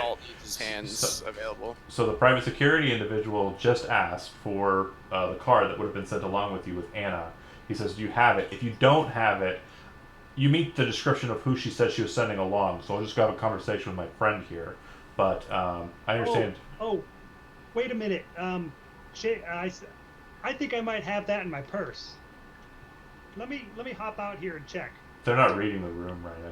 I don't think. No, they're not reading the room right at all. They're all going murder hobo right off the bat. I just want to know where the trigger is. I want to know what the time is. Just say you totally don't cool. have we the need to ID. do nothing and let him talk to the person. Okay. Yeah, no, that's fine. So you're going into your purse. Are you going to go for a weapon? Just hold, Kevin, okay? Shaker kind of looks back at you, like with a sympathetic look. No, the reason we were going that way is because what you said made me think that they were going to call, like, the gate or something. He said he's going to go talk to the person he was just hand gesturing to. They haven't done it yet. Let's just wait. Okay. If you're going through your bag and haven't come to a decision yet, the security officer starts to move away from you all and says, "Don't worry, I'll just be right back," and starts heading for the gatehouse. That cuts back to net space. This time I rolled a total of 8 damage to your brain. Armor would deflect 4 of it, and you take 2 for. Actually, sorry, hold on. You take 2 for the rest, but it's actually instead. Nope, that's what it does. Okay, it's done. So you'd be taking 4 to the brain and 2 to the arm. For those of us who have no idea what's going on with it, how much can you take, Matt? Like, what is the point at which you can't take anymore? I have 40 hit points total. I'm Okay. fine right now. Okay. I'm not even a If you fourth of the way down. if you ban hammer, it's over. Yeah, that's what I'm gonna do.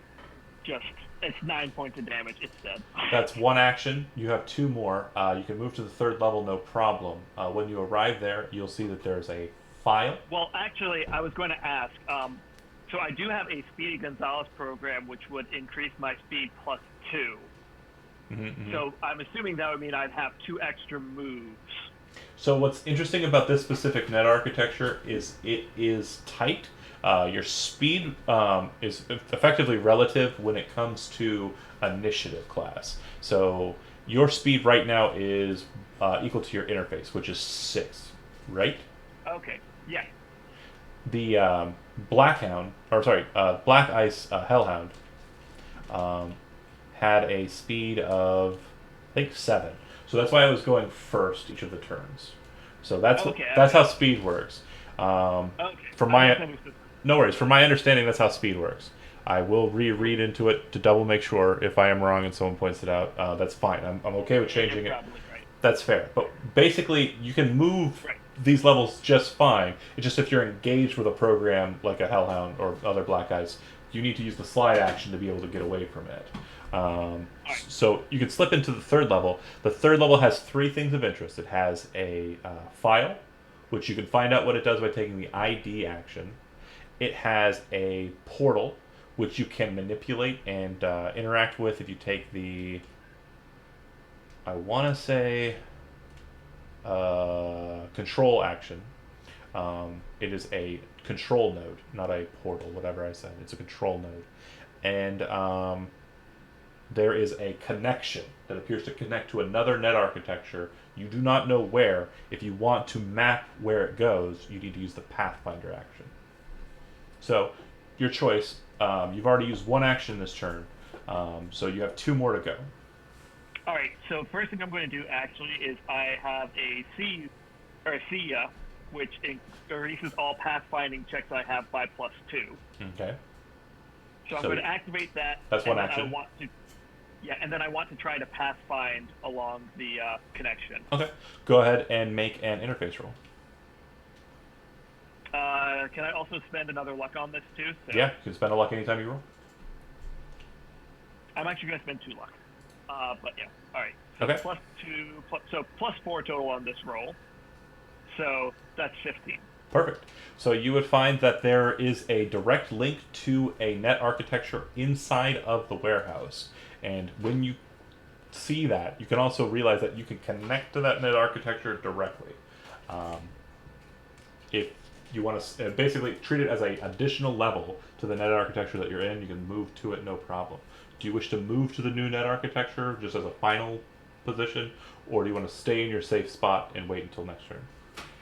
I'm going to wait till next turn because I want to see what the file has. Okay. Flipping back to meat space. The security officer heads back over to the security desk. You haven't had any word back from your netrunner, so you don't know how she's doing, but you do know that it's your job to stall to allow for her time here. Yep. Security officer walks away.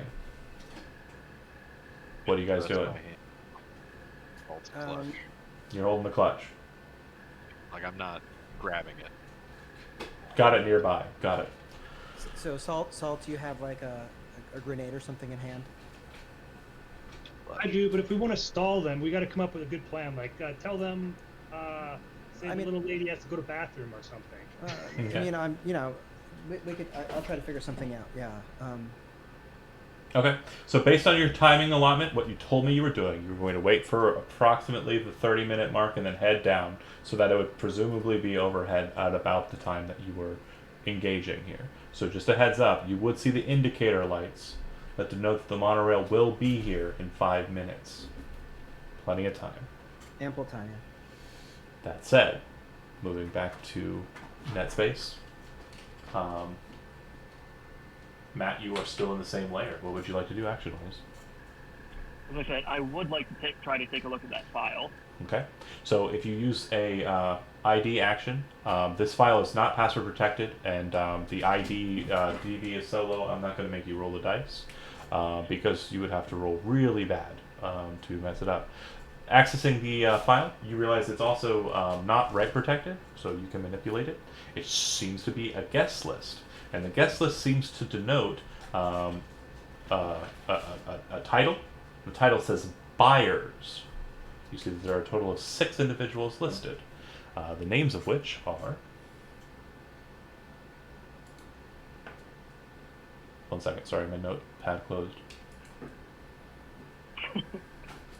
I thought I had it open, and I was just gonna bing, but nope. No, this is perfect. Let the tension mount. All right, Anna, Ospina, Eliza, no last name given.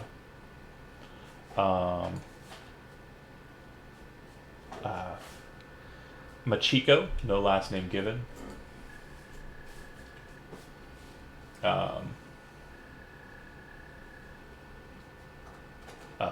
Judith, no last name given.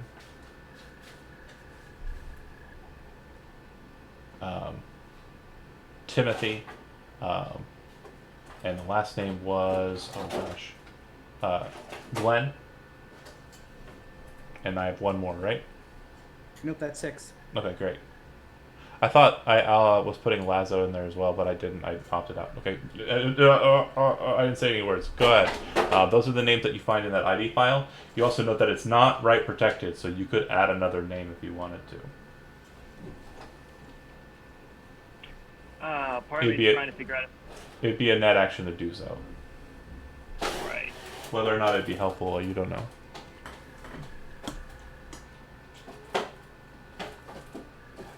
I don't know. Part of me is almost like, do I want to put down zigzag? It's part of me just sort of like, but I'm not sure I want to necessarily give away at the same time. I'm going to leave as is right now and trust that the team. Okay. You have a control node here, and you have the path that you've identified. The control node. Take a look at the. Okay. Well, what were you going to say about the control node? You don't know what it does. But if you're entering into it, you do know what it does. Go ahead and give me an interface roll. I'm going to add 1 luck to this. Okay. 9. Good thing you did. Good thing you did, because the DV was 8. So you just passed. It's very low DV because it's a pretty relatively simple system. The system appears to be door control. And from what you can tell, you can send forward notices to the security desk, which denote why it's being opened, or just stating opened on command authority from this position. Okay, that sounds like fun. I kind of want to just hit open on command authority. Okay. So it seems that they have their conversation. The gentleman's walking back, and as he's kind of approaching, you've got Tar kind of looking up the thing, kind of like, okay. You've got, Shaker in the front, hand on pistol. You've got Salt, hand on grenade and clutch. And as the guy's kind of coming up, you see the door start to open. And you see the guy kind of turn, look back, look over at the guy, and he goes... And then he goes... Gestures you in. Well done. Alright. Upon entering... And there might be some people who are present that aren't supposed to be present in the bottom right corner. Let me know if you can see. John, can I start a timer on my... I have a, wristwatch. Can I start a timer on that? Sure. Okay. Can everybody see? I cannot, but I'm technically not there, so... Right, you do not have visual presence. That is correct. I think I put... Oh. It looks dark to me. There, how about now? Oh, now I can see, yeah. Okay, so you can see that the security desk has a pretty big window on the inside of the door, and the gentleman who was giving thumbs up and all that from the window out the other side sees you kind of coming up. He's behind some monitors, and is kind of looking it over, kind of gives you a look. Those of you who were attentive last night would have noticed that he is one of the guys who appears to have come in with the ship. And you can tell that the security detail that was present here before, the Danger Girl security firm, has been replaced by these individuals who, to Shaker, look like Arasaka stooges.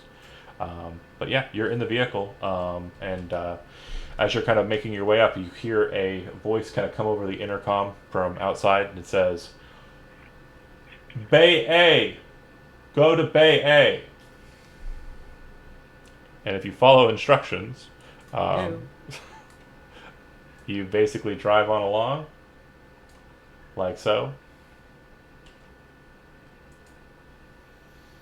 and head around the corner.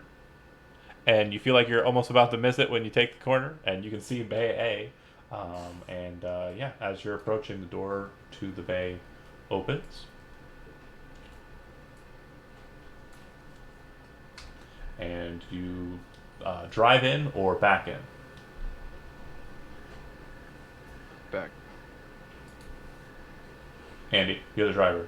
I'm sorry, back in. Okay. Alright, Zigzag, you're on there for some reason. You shouldn't be, but I guess it allows you to sight. I'll go ahead and put Red Eye on there too, so Matt can follow along. I think the seats are backwards because it's got. Anyway, It doesn't matter. I don't know what you're saying to me. As you park, those of you who are in the vehicle, you can see that two people are approaching. Looks like an older gentleman, kind of in just kind of dock worker gear, and the bald-headed, Arasaka-necked, white-coated individual who is at a terminal, sees you approaching, and yeah, you are exiting the vehicle.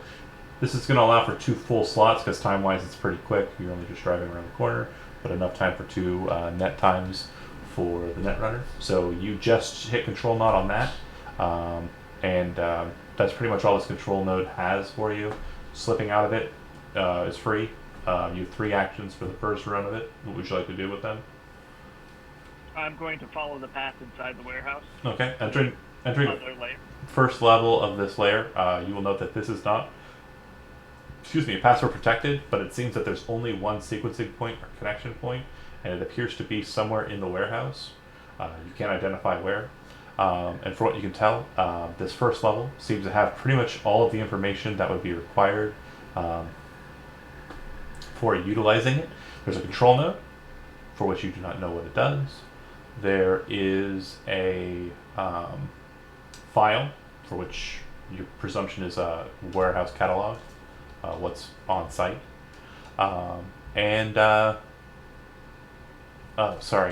There is a something kind of just present in the space that appears to just be. You're not sure what that is. It's not a control node. It's not a file. It seems to have properties of both, but it's just present. So yeah, what would you like to do? Let's take a look at the files first. Password.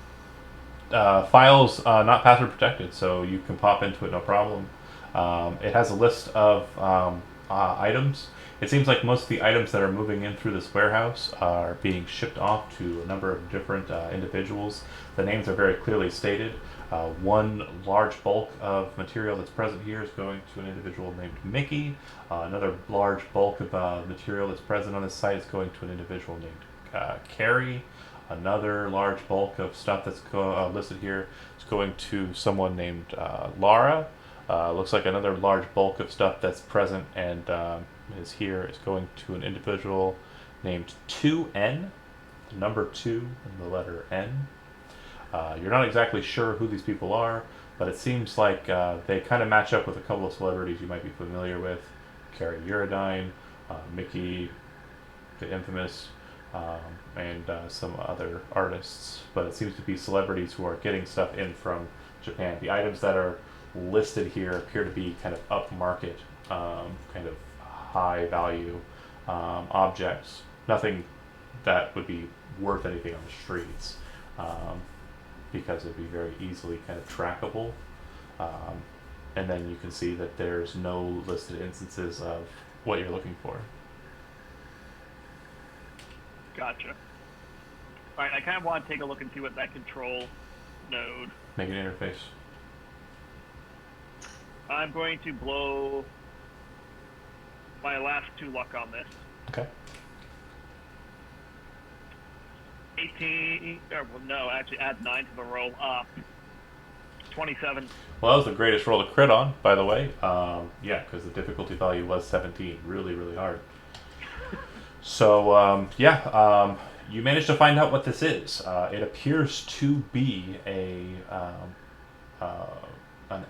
not so much something that you can control from this space, but something you can now see and how it's manipulating. But it appears to be the internal cyber deck that is placed inside of a very specific device in the warehouse. Seems to be monitoring at a perfect 86 degrees Fahrenheit, whatever the translation of that would be in Celsius is actually what they would have it at.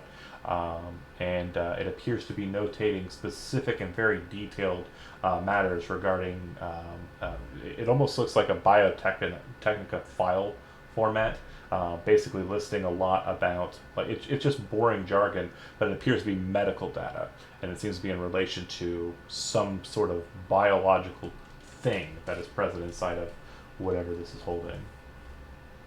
Like potentially a biochip, or It seems to be the case, yeah. And it seems to be active right now. that seems unusual. Should it be active right now? You don't know. Or It doesn't look like you have any control mechanisms here. The only portion of control that you have is that you can view them from this position. You would need someone physically on site to be able to determine or do anything to it. so, as a quick question, could Sure. I copy down some of this data? Because I do have a chip interface and all blank chips that I can just. Yeah, I would say since you are trying to remove it, assuming you're trying to do so in a stealthy fashion, so I think you have one last net action this round, so you can go ahead and make a cloak action as you kind of start copying the files. A cloak action? Is that It'll require an interface roll. sorry, say that again. You cut out for me. Cloak is Clear a on my end. cloak is a type of net action you can take that allows you to hide traces of your presence and any virus that you would have left in a net architecture. You're going to be doing so here to kind of hide not only what you've done so far, but also you pulling the files. Right, and this would be another interface roll, right? Correct. Okay, well. And this one you no can't. more luck to- This one you can't fail. You're just setting the difficulty value for a net runner who would be trying to track you down. That was crappy 8. Okay, well that's the difficulty value required to basically retrack your steps if someone were to chase you down. Okay, great. There's really not much else that can be done in cyberspace, so we're going to slip back into, well, at the time. There was a control node, sorry. But you've used your first 3, you got 3 more. So yeah, there's a control node. Well, I thought you said that the other thing was. There were a 3 ambiguous- things. I did- It was ambiguous thing, file, and control node. Right, I thought the control node was the biochip thing that I just did, or is It it, was- the ambiguous thing? The ambiguous thing is the bio. Oh, okay, yeah, I did want to take a look at the control node. The control node has 3 system things: lights, fire suppression, and there's no camera system present. Terminal access activation, on or off. You can basically turn it on, or you can basically make people who are physically on site incapable of being able to access their terminals. Gotcha, and sorry, I missed, what was the first one? The first one was lights, so you can turn off all the lights. Light. And the Gotcha. second one was fire suppression. Based on what you're And seeing. by fire suppression, I assume you mean, like, literally if there was a fire, like the sprinkler system. Yeah, but you can activate it now without that. So you could turn on a very massive, what appears to be sprinkler and suppression system. The suppression part is a kind of foam that's fired out from the ceilings onto much more combustible matter. So here's a quick question, John. When I'm in the net like this, can I still see what's going on in the physical? No. Because you're not seeing from this position. You're only seeing net architectures from the vehicle. Right. But he can talk to us, right? Yeah. Because yeah, the main thing that I'm thinking is like I don't want to necessarily things are going well, but if I like, the reason I was wondering if I could see was because if I saw the monorail blow up, I'd know to just sort of like start screwing with the systems. 100%. But if I can't see it, then I suppose I can like. I guess for the best analogy I can give you for real life kind of perspective is you've got your cyber deck, which is basically like a little laptop that you're playing on, and then across, like you're probably sitting out on the deck of the ship again, just playing at it, and you can see the big boat, you can see the jet skis all the way out there. You have, I think you have teleoptics, because you were the one. Yeah, you have teleoptics, so you can. No, I don't. That was actually Spotlight. I jacked. Oh yeah, they jacked it. Okay, got it. So yeah, then you would be able to see. But I mean, there's a set of binoculars on the ship. You could use those. It's fine. Right. Yeah, I'm going to just basically sit here, and if I see, I'm assuming if they get in trouble, they're going to blow up the monorail. Great. So the reason why I said you only had 2 more turns of net architecture actions is because when they move outside of range for that space, you sever the connection. Oh, gotcha. Right. So it's, But then as you come back around, that net architecture becomes visible, the terminal that's inside. So you reconnect to it. No problem. Okay, cool. So that said,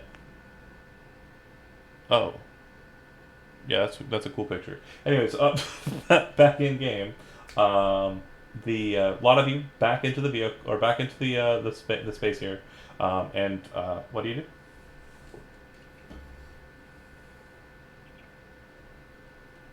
No one's addressing you. No one's talking to you. So can you describe the 2 people that are in front? One looks like just a dock worker type, and the other one looks like the Arasaka scientist that I mentioned last night. Where we go loud. Say that again, Dan. This is where we go loud. Yeah, I mean, I think so. I think that we're probably. Is the warehouse door closed, John? It would have closed behind you, yeah. Do we know if it's relatively insulated? It's probably going to stop your vehicle. No, I'm talking about sound more than anything. Oh, yeah, probably. All right. Yeah, I think this is where we go loud.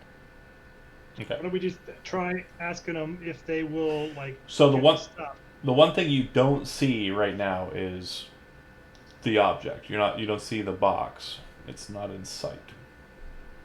Let's keep trying to bluff till we have to kill them. I agree. Just ask them to hold your purse, Kevin. Yeah, sure. No, that's last resort. I'm talking like tell them we're here to pick up the package, get out our little package holder thing. They'll be like, oh, okay, or they'll not, and then at least we'll know where they stand.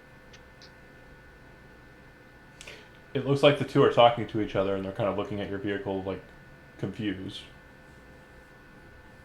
Like I'm your danger girl bodyguard. they were so. expecting someone to come out by now. They're just weirded out. Yeah. It doesn't look like they're weirded out enough to start raising alarms. Come out of the van. Okay. The gentleman who looks like SMG's. a regular dock worker says, "You have your weapon?" Carry it with me all the time. Oh, I assume you're just a security operative. Sorry, who's in charge? This is the dock worker guy talking. I kind of ignore him, the guy with the lab coat. Actually, no, shit. I'm the fucking security guy. I'm gonna hop out too. Oh, and I'll open the be the door. I'll security open the guard. door back, and I'll help Salt out of the car. All right. Salt, you are led out of the car. You All want right, cool. I'm a security guard also, but I think I'm gonna look. I'm gonna whisper in Tark's ear. Get out your package to carry the thing. Okay. I would take it out of my satchel, my military ruck. I just kind of pull it out of the back. Kind of hold it out like this. Your turn, Shaker. Yeah, who's in charge? The guy says. The lady. Again. Oh, kind of looks over to you. Hello. You're acting. Are you Anna? That's right. I'm acting to get the we're here to pick up the package. Tark, please get out the package. Get out the transportation device for the package.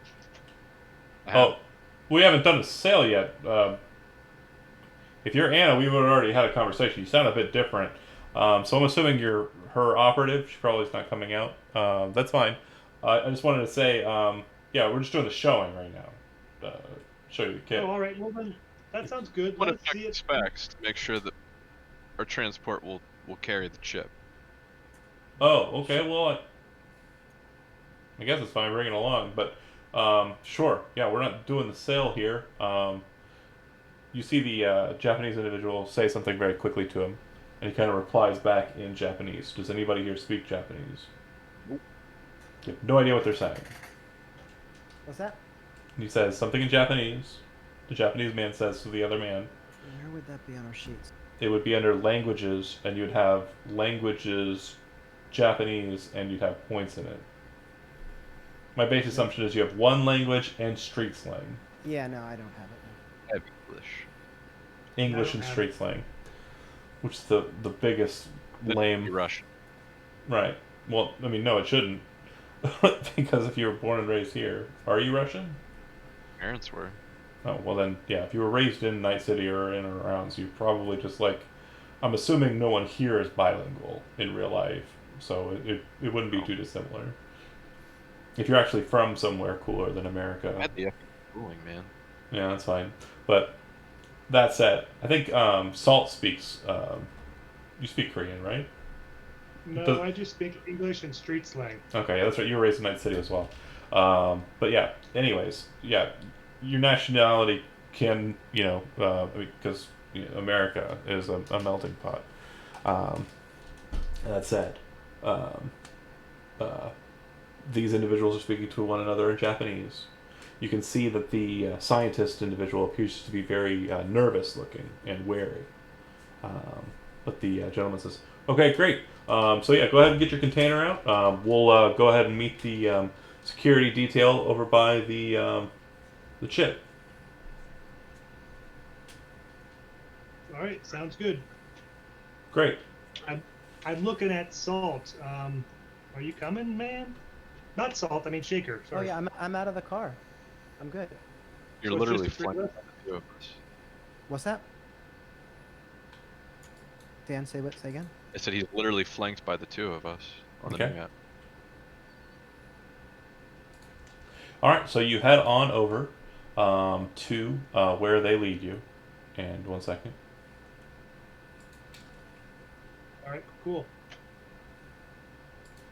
We will follow them.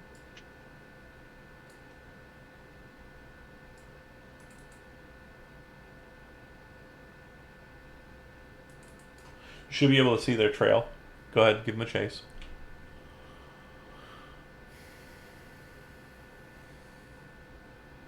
You can see that as you're arriving, looks like three Arasaka security officers kind of move on the scene as well. The Japanese gentleman says something, and then it appears that the dock worker type translates. So here it is, and points to this kind of crate here in the center. And the Body, what's that? what kind of weaponry and armor do the bodyguards have? Armor is hard to tell. Some sort of armor jack, you're not sure. Could be heavy with the coats that they're wearing. They appear to have heavy submachine guns. They appear to be smart guns with smart targeting scopes. And it appears that they also are more than likely loaded with smart ammunition. Okay, cool. For the solos understanding that, do you understand what I've said or do you not? Yeah, I get it. Okay. So can we tell you what we're carrying? Like, so. Oh, I don't care. Okay, so it'll just happen later. Yeah, the weapons that they're using, Kevin, so you understand, they have very large bonuses to aiming. And if they actually miss shooting at you, smart bullets don't get wasted. They only fire when they hit. So it basically, if it doesn't have a lock on the target, it doesn't fire. So as it's shooting, it'll go, nope, You're not aiming right. We're not shooting. So you don't expend ammunition for misses with that weapon. Cool. It Good could. stuff. That said, So, is it okay? Do they motion for us to come right up to them? they look to you, not them. And you're not carrying an assault rifle or anything, right? I was going to be carrying a shotgun and a shoulder strap, but it's Danger Girl like, and then a sword behind me in a sheath. They probably wouldn't have been okay with that. They probably would have seen you as a. Again, I need to rewind a bit. My thought was all you had on you was a clutch, and that makes sense for someone who would be acting as a non-gun. You come around here dressed up like a damned warrior, changes things. So, do you step out of the vehicle with that attire in mind, or no? If they would have like, Well, I'm not retconning. I'm just asking you. Final answer: is that what you stepped out of the car with? A sword on your back and a shotgun on your That's arm? what you would have done it with. Obviously. I probably would have done that with, but I was expecting that I was like acting as an agent for somebody, and so I could have myself armed as kind of a bodyguard and an agent. Yeah. So you see that the Japanese man seems to be very wary before as they're moving you over to it, and they kind of stop there. You can see the crate in question, and then you can see the man kind of look at you and say, apologies. Mr. Yanagasawa stated that he is very wary about opening the case here for you lot. Says he wants to show it directly to the buyer. But I can assure you, based on the specs of what I've been able to detail off of your cryo tank there, it would be fine moving it, but your vehicle should be able to take this crate just fine. So as long as the purchase is good, you wouldn't need that. This case is pretty sufficient. Have it back. Understood, and that's really smart. I do appreciate that out of you. Do you have a weapon at all, Dan? I told the SMG around my. Okay, that's right. That's right. I'm the, So they kind of look at you very warily, and they say, "We're gonna have to ask that you call your boss and have her come down, or send a representative who, is Oh. Yes, we completely understand, and I would make a big deal of like taking my shotgun off my shoulder, handing it over to Shaker, and then I would just like turn and like walk right back toward him, not even thinking about my sword. I'm waiting to see if they notice. Okay. I understand your desire for protection, but it's definitely coming off as a hostile, says the worker. And he looks over to the Arasaka security guys. You can see that behind you, a fourth one, the one that was at the door, has now moved behind you and is kind of set up in a pretty decent defensible position that you could snap into pretty quickly. They kind of look at you suspiciously, and the Arasaka gentleman kind of looks to the guy. They have a conversation back and forth for a second. You see the guy kind of raise his hands up and says something in Japanese angrily, and then the Japanese man says, "Deh." And then you can hear him say in English, "Fuck," and kind of step aside. Move over to the box and hit some buttons, kind of keeping his hands guarded as he does so. The gentleman looks to you and says, "I'm sorry, I didn't catch your name, ma'am." Well, shit, guys. What was I gonna go with? Judith. Or like name? What? Judith. He wouldn't know those names, by the way. He Oh, wouldn't yeah. know those names? He would not. Netrunner never told us. Anna is I'm the Jules. person that you're acting in representative of. Oh, yeah, I'm Jules. Okay, Jules. Well, he opens up the lid of the thing, and inside you see a bunch of kind of black metal with a number of different kind of monitoring kind of screens on it, a number of different small keypads as well.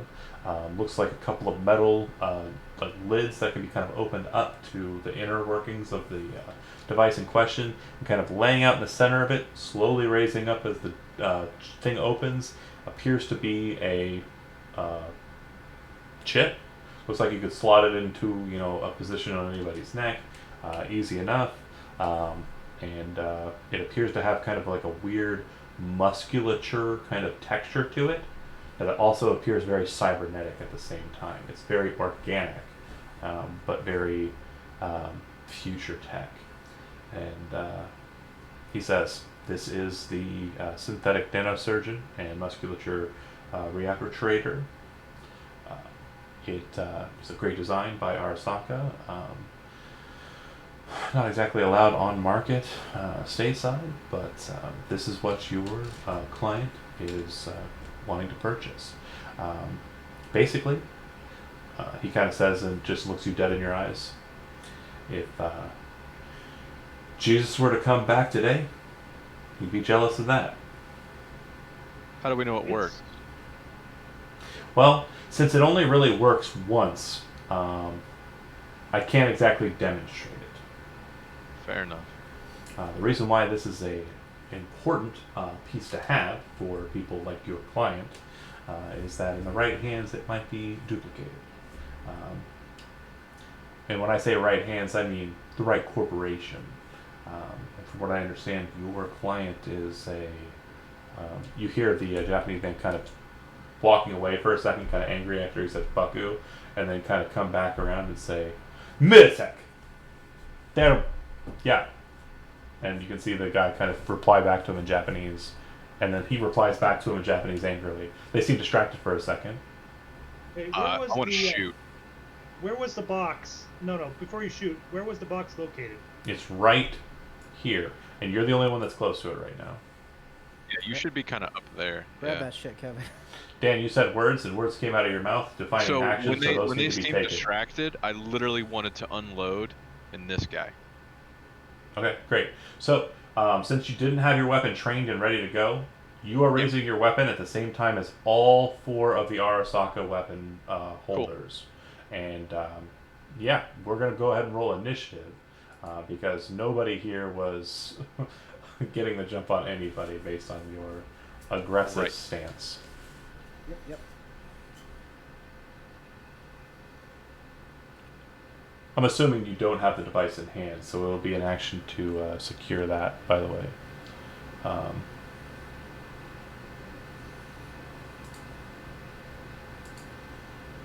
Real slow today, Tark. That's okay. Maybe it's the drugs. And what's the time on the watch? Curious. Hard to check at the same time. I'll allow you to check on your initiative, though. Okay, cool. Need fight music. Do it. Yeah, I wouldn't have shot yet, but since you already did, it's too late now. I'm sorry. this It just is seemed like the happening. best opportunity. I mean, what else were we gonna do, right? What else would we do right now? I was going to somehow fake that we pay him and just walk out with the thing. Pay him with You know, what? Give a net runner to do some fake payment. I don't know. That wouldn't have worked. There's no way. We You don't know. have that kind of eddies. Nine of them? You don't have that kind of eddies. We, the 3 of us here, don't have that kind of eddies. It was a plural you. Dude, and I'm honestly, I've been like really tweaking this whole time. Right? We get it. It's awesome. Oh, I like Bebop? this music too. It sounds like John, you do Cowboy Bebop. Bebop theme song? Seriously? Maybe. I like it. Oh, that's so funny. I would just Also, let it come out. is someone going to blow up the monorail so that the netrunner might have an idea something's going off? You can hear us talking. No, she can't. Not at all. No, oh, I can't. okay. Comms are closed. Shaker, you're up. Okie dokie. You can see the fight started. I know. I go right here. And we're gonna shoot this guy. I have, by the way, a shield and a big gun. Okay.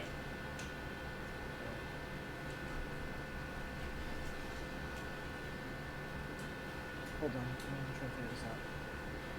So I think that, let's see. I'm sorry, I'll do it in a second. I'll get there.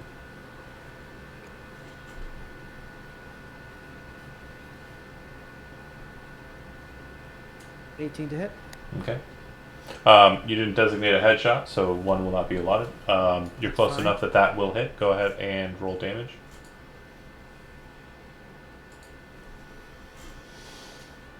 18 damage. 7 off the top. All right. And then Very heavy How's it up? pistol. Fine. oh, I wanted to mention I have smart clip in here. Sure. Yeah, it's a solid hit. Okay, And so we're gonna take our left arm movement to pop back. okay. Kind of gets hit in the shoulder, and kind of looks over at his. You can see that they're wearing Kevlar armor on everything but their heads. Salt, you're up. All right. Hey, would it make sense for me? Could I use? I have this like program that will make me faster.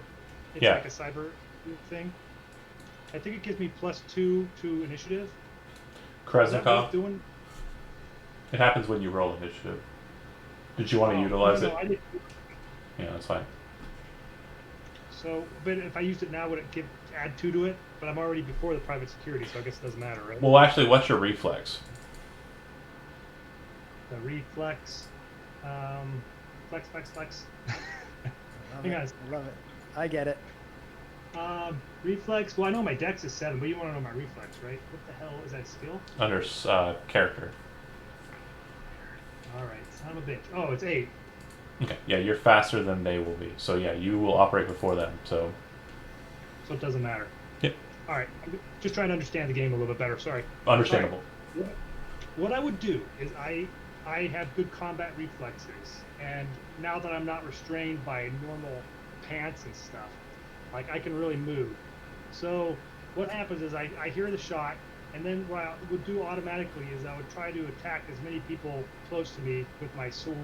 I would like as one movement, pull it out, and then move and strike. So could I strike all 3 of these people, or just 2? Like, You make 1 attack per person, and then you can make a second attack. So you can make 2 total attacks.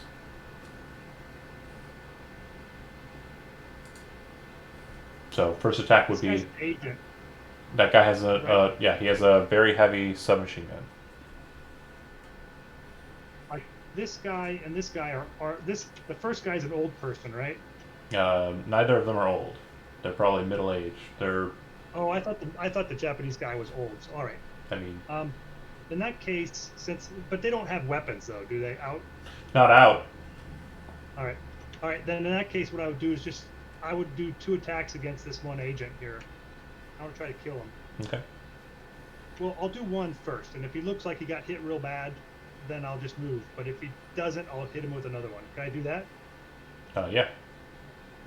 All right, let's do this. Okay. So you're attacking the private security, right? Yes. Okay. Doing the attack. It says Ooh. 18. Really lucky. So as you come forward, he's got the weapon up. You see him kind of see you coming. He kind of darts back. The sword blade goes, and he kind of evades away from it, kind of backing into his space a bit. Second attack, same target or moving to a different one. All right. And you would have to be kind of adjacent to him for the melee, so you're here. Cool. I think what I would do is I would. Oh shit! I can't do that. Oh, Never hey, mind. what I won't do- spotlight? Sorry, Spotlight. It wasn't mentioned, but I did actually have him planned out. He is in the vehicle, ready to drive off. He has taken the driver's seat. He does have a weapon. If engagements happen in the back area, he's got the back door of the van popped open so he can shoot out. His initiative, for all intents and purposes, is 1. I planned him out. All right. I'm gonna try to do a second attack to him, and I want to get behind him. Like when I want to finish being right behind him. That way, people won't shoot me, or at least other people won't. Mhm. I'm hoping.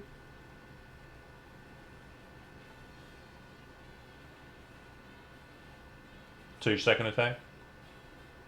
Yeah, I gotta click the little thingy here. Sure. Same target, right? I should have used lucky, but still That'll right now. that'll hit. So evasion is rolled every time you attack. It's a counter. Or it's a contested roll. So go ahead and roll damage. Sweet, you gotta love that, guys. All right. And so 14. that will, right. So that's going to be 7, 8, 10. So his armor seems to kind of do some blocking, but not very great comparatively. He looks like he's pretty well wounded.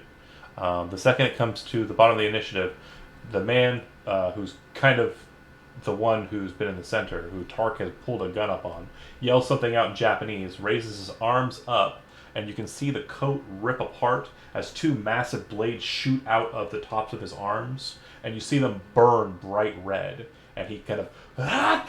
And then yells out what appears to be a very loud shout, and then darts very quickly, faster than you've probably seen a person move, Tark, around the corner and through into this area here. The other thing you notice too is the second that happens, you kind of train your sights on him and kind of move past, then look back to the canister in the case. Looks like the biochip is missing. Private security, who's kind of been slashed up a bit, kind of spins around with his weapon, pulling it up onto Salt, and will start barreling his SMG into him at point blank.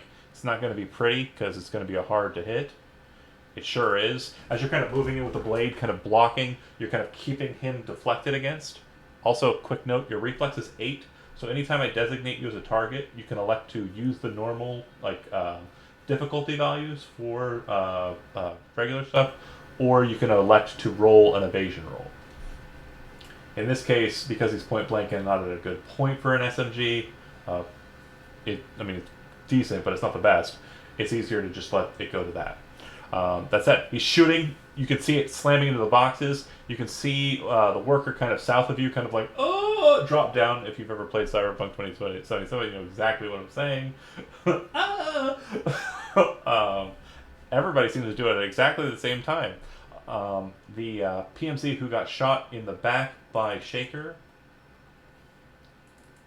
moves around the way with SMG up, points it at you. Looks like he's aiming directly into your chest, pulls the trigger. Looks like it's 2 over value, so it's going to be a 2 times multiplier. 2d6. It's going to be a total of 14 damage to the chest. So we're going to use... Our shield is going to reduce that by 10, so the shield is just kind of destroyed. Yep. And then... 4 to the chest. Yeah, and so I have a... Actually, you know what? Do I need to do that? I have a 13 body. Oh, that would how does Reduce that it. work? Would the shield have to take all of it first for the body? Well, you said you did, so it's already done. Yeah, that's fine. That's fine. So then, yeah, my body armor would ablate the last bit. Okay. We'll block the last bit, and not ablate because it doesn't cut through. Oh, okay. Acceptable. Bright terminology is important. The guy who is directly north of you, Tark, and the guy who was over here by the box, or the pillar rather, moves up towards the box, not knowing it's gone. Looks like he's kind of trying to move into a defensive position. They both trained their SMG on you, auto-firing into you. And they're at sweet spot range for SMGs, just like the one with... Okay, so it looks like it's going to be a ×2 multiplier from the one north of you, and it's going to be a 3 times multiplier from the one that just moved out. So for the first damage, not bad. 9 times 2 is going to be 18. It's going for the body, so what's your SP value for your body? 11. Okay, so Just light. subtract 11 from 18 is 7. So you're going to take 7 hit points of damage, and then your armor is going to ablate 1, which means it's now a 10. For the body, not the head. The other guy, who has a ×3 multiplier, not bad, I got an 8, so 8 times 3 is 24. Same rule, this time with the different SB value. So 24 minus 10 is 14. 14 hit points of damage, and then your armor ablates 1 more. At 20. As they just unload on you with these heavy SMGs. This guy over here, oh god, fuck! I knew when I saw the RSI guys, I should have left, fuck it! Speaking of Tark, it is your up. Okay. And remember, rule of cool, if it's not precisely an action that's outlined in a character sheet, and you want to ask questions about the environment, please How feel high free. up is this? That shelf goes up 20 feet, but it looks like the first kind of shelf is 10 feet. So it's like two 10-footers stacked on top of each other. So I jump here, here. Well, and then can I go up? yeah, into it. It'll be kind of a bit of a maneuver around. It's not completely full, but there's like stuff inside of the shelf that would block line of sight, if you get what I mean. Yeah. Okay. So that's what I want to try to do. I want to move here, here, up here, and then kind of right here behind the box, and then shooting down from like 20 feet. It would be 20 feet down. Kind of down on him. Yes. All right. So go ahead and give me a. Because I like it. That's dope. Go ahead and give me an athletics roll. This is a part of your movement. Tight. What's your base move? Base move. I think it's 7. You can get to right exactly where you're at perfectly with that. That'll be good. Okay, so you still have your action. You have your SMG up. I need a full auto on this guy. I need it. So if you're going with auto fire, go ahead and click on the weapons auto fire characteristic if you have it. This is an SMG. Yeah. You are 20 feet up, and again, we don't use feet in Cyberpunk. We use metric. So that would be 5 yards, I believe. Nope. Meters. It's meters. I meant meters. It'd be about 5 meters, though. Did I say yards? I'm so dumb. You did say yards. We don't. We use metric. Yards are. Go ahead and just cancel trying to do math and also sciences. Auto fire.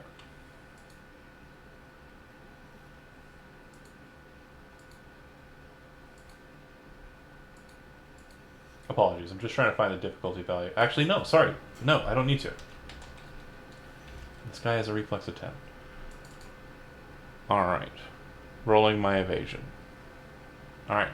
You get up there, you see him moving, and you can actually see heat tracers kind of following after him with the blades. You can see from this position as well, he seems to be clutching something in his hand, his right hand. As you kind of move into that position, you kind of are kind of making a bit of noise as you're running across the metal plating. You see his head kind of do this. You go, and he kind of stops and kind of slips to the side a bit, moving supernaturally fast. Bullets start hitting into the ground around him as you're firing down.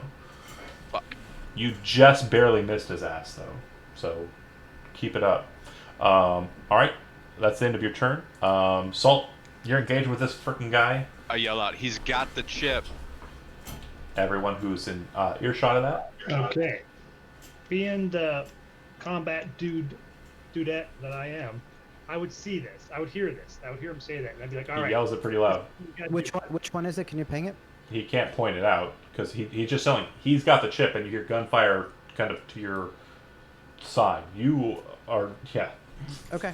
out of your element here. This is what I would Fair do. enough.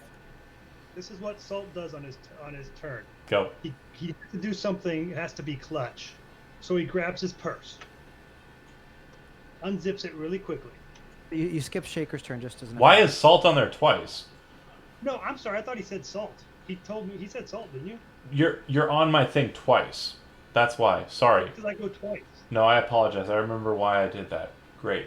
Never It's mind. Windows month. Back to me. You're face to face with the Militech, or sorry, you're face to face with the Arasaka solo that you're face to face with Andy. You're kind of Shaker staring down the barrel of it. You hear a loud bang come from the vehicle. Bear with me as I pull up Spotlight's character sheet. Oh, nice.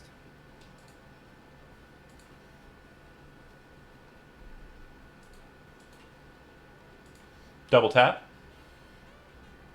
Miss and hit. And this hit will deal 12. Shoots him, I would assume he would have gone for the head, so scrolling back and double checking my headshot goes. First one's definitely a miss. Second one has a minus 8 to it, but I am 1, 2, 3, 4, 5, 6. Perfect range for pistols. So yeah, that's gonna hit him in the head, and that will scoop him. Yeah, blows his fucking head off. Way to go, Tim. All right, that's why I put that extra token on there. Thank you for keeping up with future self, past self. Speaking of future selves, Shaker, it's your turn. You watch as that guy gets his head turned into a pate. What would you like to do? That is great. So, what is it? What would it take to switch weapons? So the shield you can kind of just drop. It's fine. Right. The SMG, is it strapped? Yeah. So I don't want the SMG. I have a shoulder arm shotgun, Okay.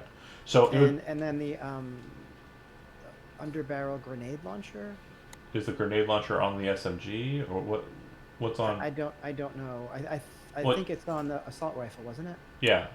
So is your assault rifle? How are your weapons carried? These weapons aren't just like that picture that was posted a while ago. I need to Right. understand where your weapons are.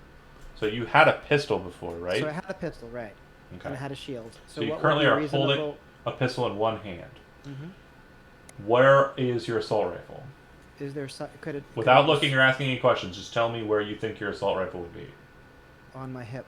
Okay, so kind of slung on a strap. Where is your... Do you have any other weapons? Shotgun, you said? A shotgun. Where's the shotgun? Strapped on my back. Okay, so you have a pistol in your hand. It's going to be an action to get rid of that. But since you can, as a part of an action, draw a weapon kind of deal... Well, no, it's not. I'd let you do 2. So you could drop the pistol and draw one of the other weapons. And that's a full action. That'd be your turn, yeah. Wait, You sorry move guys, up. I have one stupid question.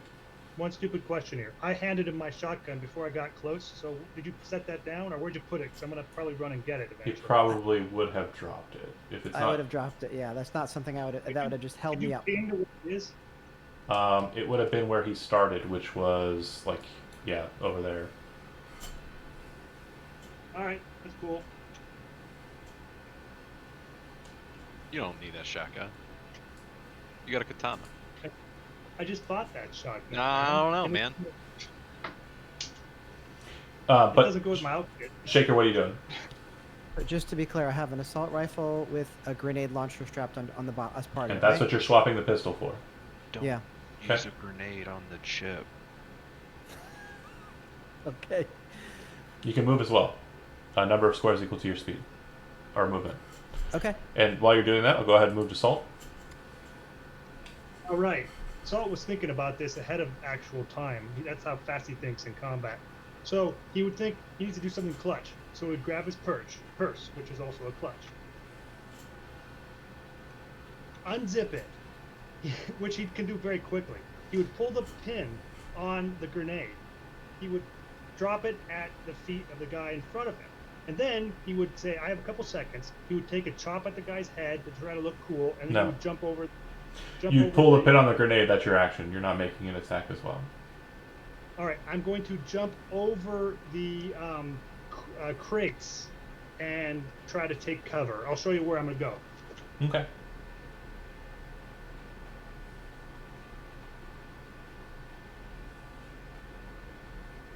Like, I guess I could probably go a little bit further than that, couldn't I? You can move a number of spaces equal to your movement.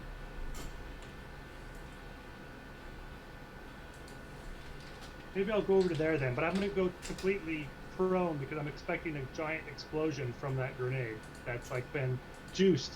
It's been on the juice. Somebody juiced it. All right. All right. So that would detonate at the end of your turn.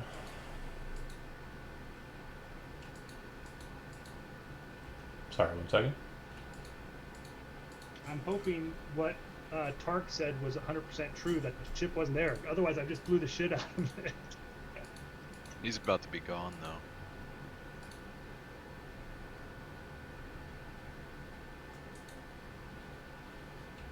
though. All right.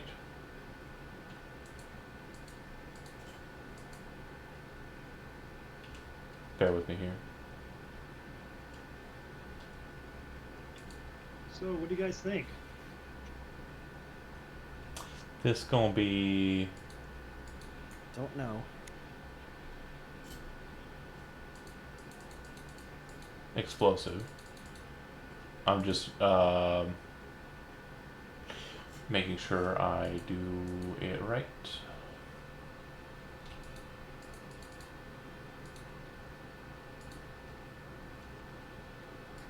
We just had a lot of people over there. I thought it was a good opportunity to try to blow a couple of them up.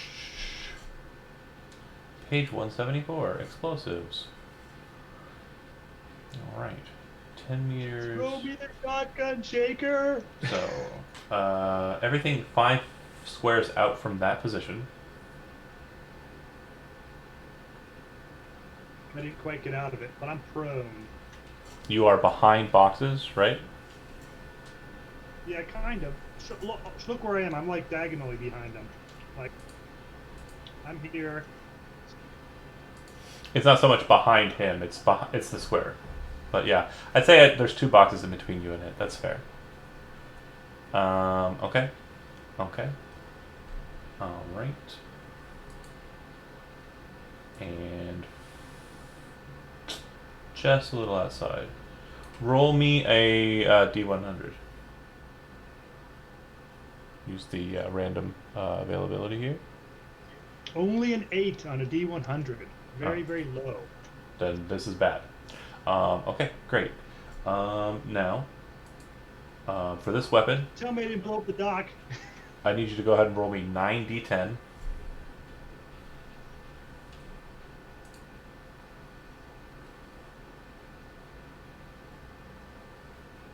Wait, in Roll20, how do you change it to do 9 all at once? I could do 5.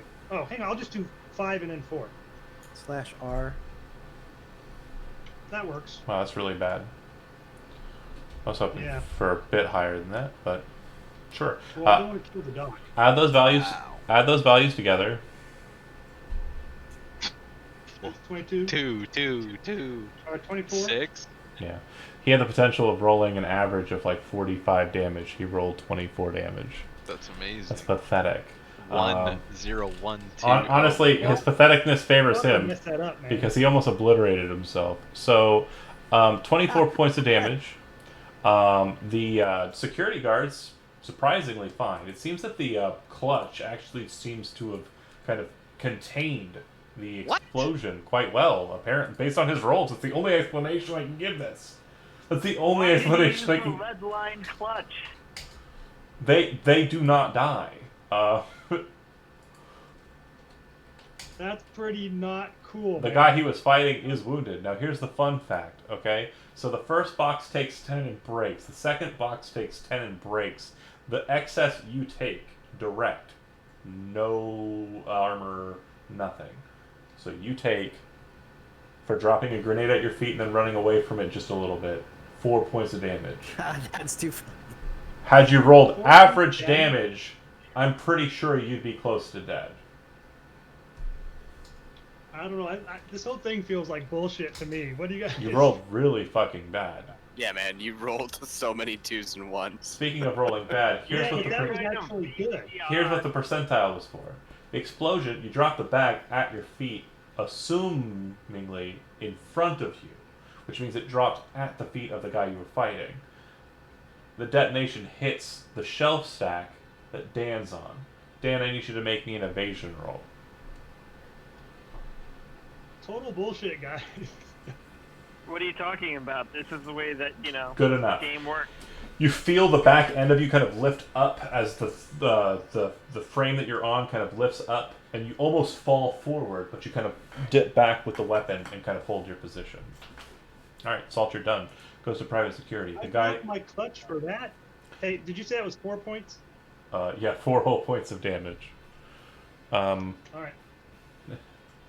The Arasaka stooge kind of snaps around, having been shot at, the explosion and everything that's happening. You see him jump about 5 feet, kind of up towards this frame here, and then snap back across the expanse, kind of almost directly on you. As he's kind of leaping across the distance, He kind of does the like Trinity pose, except that he's got two massive blades kind of extending up from the sides. And as he comes in, he kind of brings them in, and you can see the hydraulics that are attached to them kind of jack in, kind of bringing them down into scything attacks. Go ahead and make an evasion attack for the first one and an evasion attack for the second one. Alright. You do not dodge the first one, you do dodge the second one, so you kind of lean into one accidentally and dodge the other. You take... So it'll be 18 points of damage. Half your SP value for purposes of reduction. So what is your SP on your body? Now it's 9. Before the damage. What is it currently? Before the damage, it was 9. It was at 11. So half of 9 will be 5, round up. So you're going to reduce the 18 damage I said by 5, and then ablate your armor. So what was total damage at 18? Yeah, so it'll be 13 actually getting through. The other thing you'll note is that for the next turn, you are on quote-unquote fire, so you'll be taking an additional 2 points of damage on the start of your next turn, which is now. But not now, because I'm going to actually shoot with the other guy. Oh, yeah, they're still alive. But they look very injured. They are actually going to move into cover. I'm sorry, one more question. How much do I ablate my armor jack by again? 1, so it should be 8 now. 8, okay, cool. Oh, the worker guy, he's dead. He did... Yeah, you killed him. He did explode. Alright.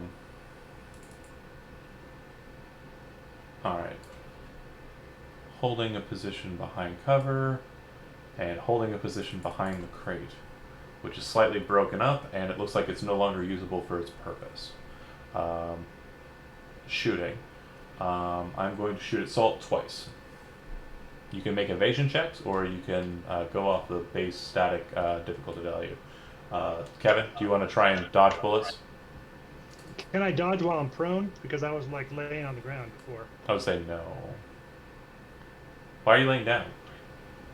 Because I was getting ready for an explosion. Oh, okay. I didn't know it was gonna go right up my. Then no. I would say no. I'll just use base values. So that's going to be a ×1 multiplier and a ×3 multiplier. So first one is going to do 6 points of damage to the chest, probably not getting through your armor. And then the light jack with like 11, I think.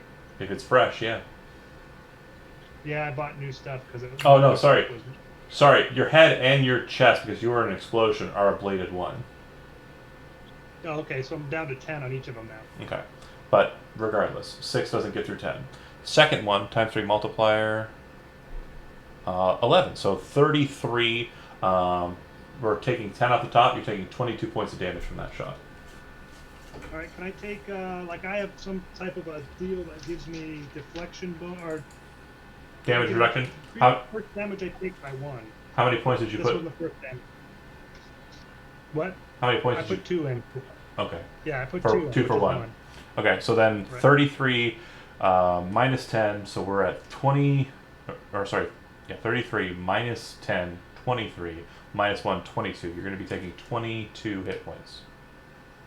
Ouch. How many hit points does that put you at? Hang on 1 second. It puts me at 46 minus 22, which would be what, 24? What's your maximum hit point total? 50. Okay, so you are now at half, so that matters. Because you are wounded. Unless you do drugs. Unless you do drugs. Do drugs. So, 1 second here.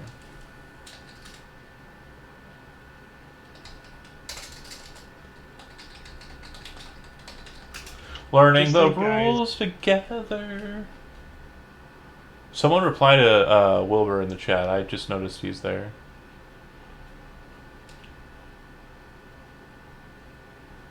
I sometimes read the chats. I'm not the best at it.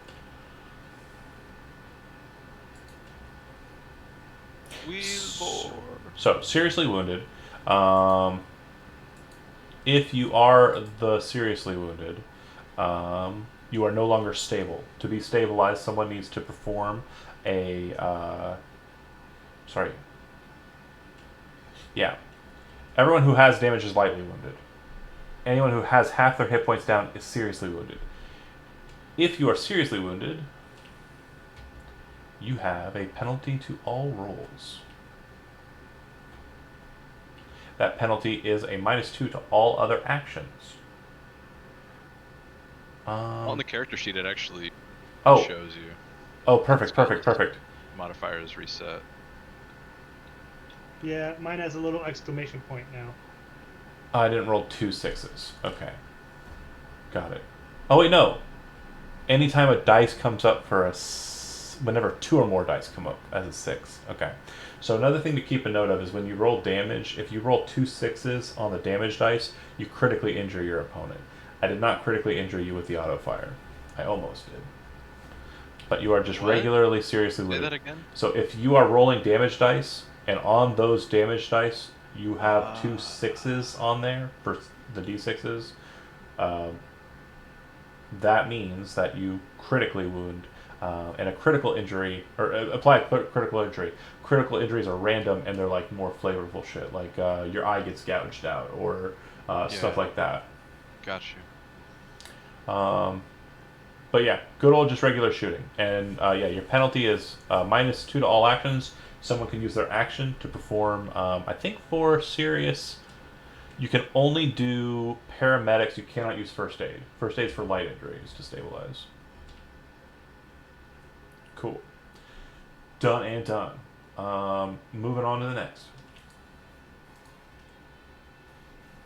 Tart. I'm on fire. You are up though. Take your 2 points. You might want to put yourself out. And you are in melee with this guy, point blank range. He looks like he's pretty capable of dodging bullets. Your SMG shoulder strapped, and yeah, it's a 10-foot drop down. What do you want to do?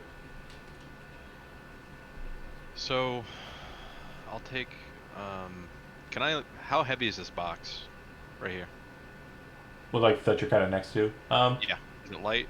It's probably decent sized. I'd say maybe a couple 100 pounds. Ah, fuck that. Never mind. Yeah, I can't stay up here, guys. I'm almost dead. I will step back. Oh. Hold on. What? Ah, fuck. I forgot to critically injure you. Do you want to go back and deal that? Sorry, he did roll 2 6s. Yeah, sure. Okay. Do you So want to rewind and make sure that you get critically injured, Dan? roll 2d6. And tell me what you got. 8. All right. So as he was jumping down into you and kind of missed you with the first attack, then came in with the second one, it kind of splintered down and hit you in the leg and kind of cut there. But the force behind the blow caused your femur to kind of snap. You have a -4 penalty, minimum of 1 to your movement. What about drugs? You do not care about the penalty to your. You do not care about the -2 to all actions because you are laced up. But you definitely realize that the leg is. It's not so much that it hurts, it's that it's now not a functional Not effective. leg. No, I understand. What happens if I jump down on it?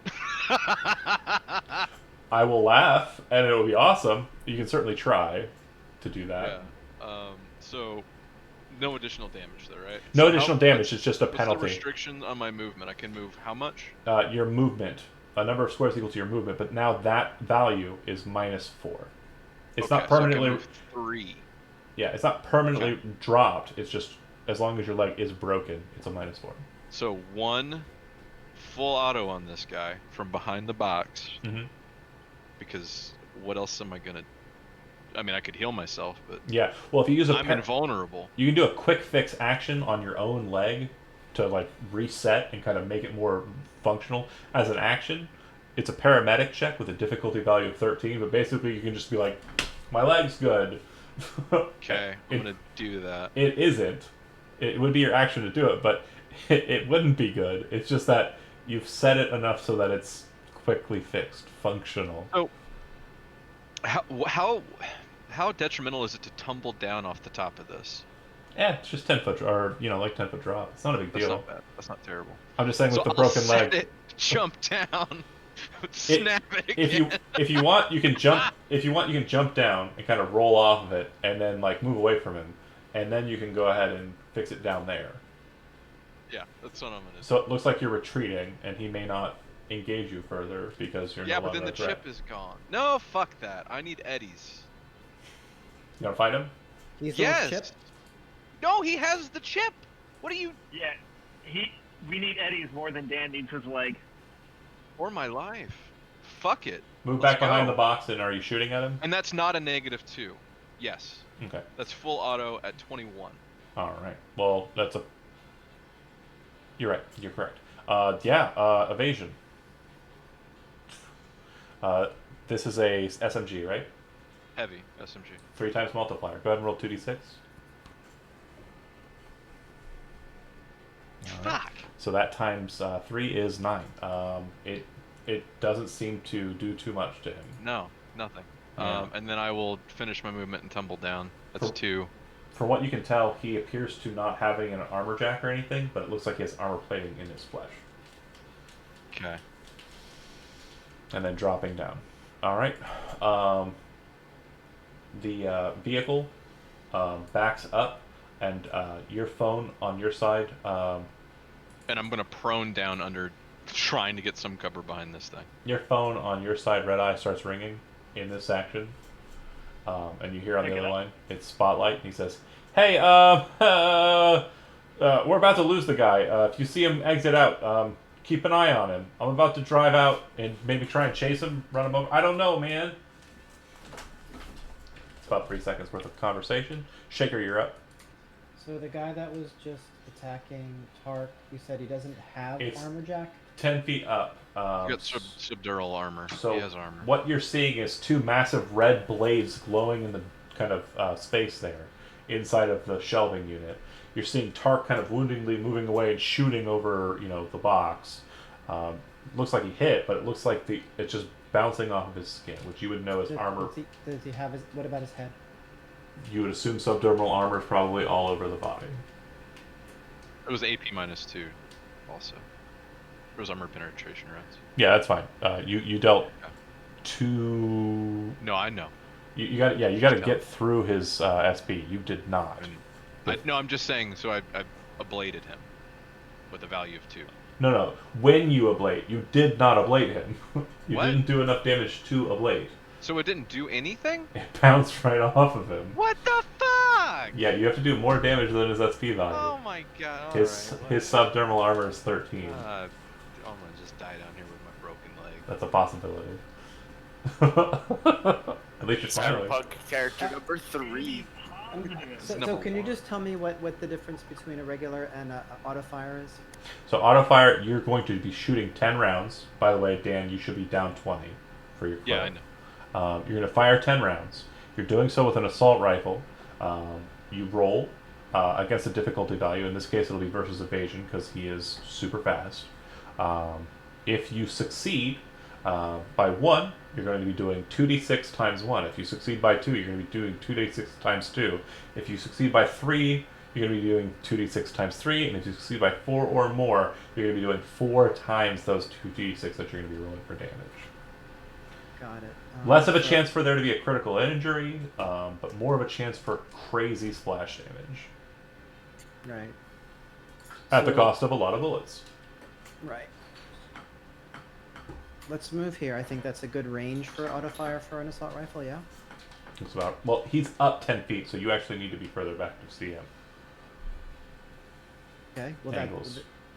how about that? Well, is that That's too far good. for? So I'm just looking at the DV value. DV values don't matter in this case. He's going to be rolling evasion. Got it. Okay, so we're gonna sort of.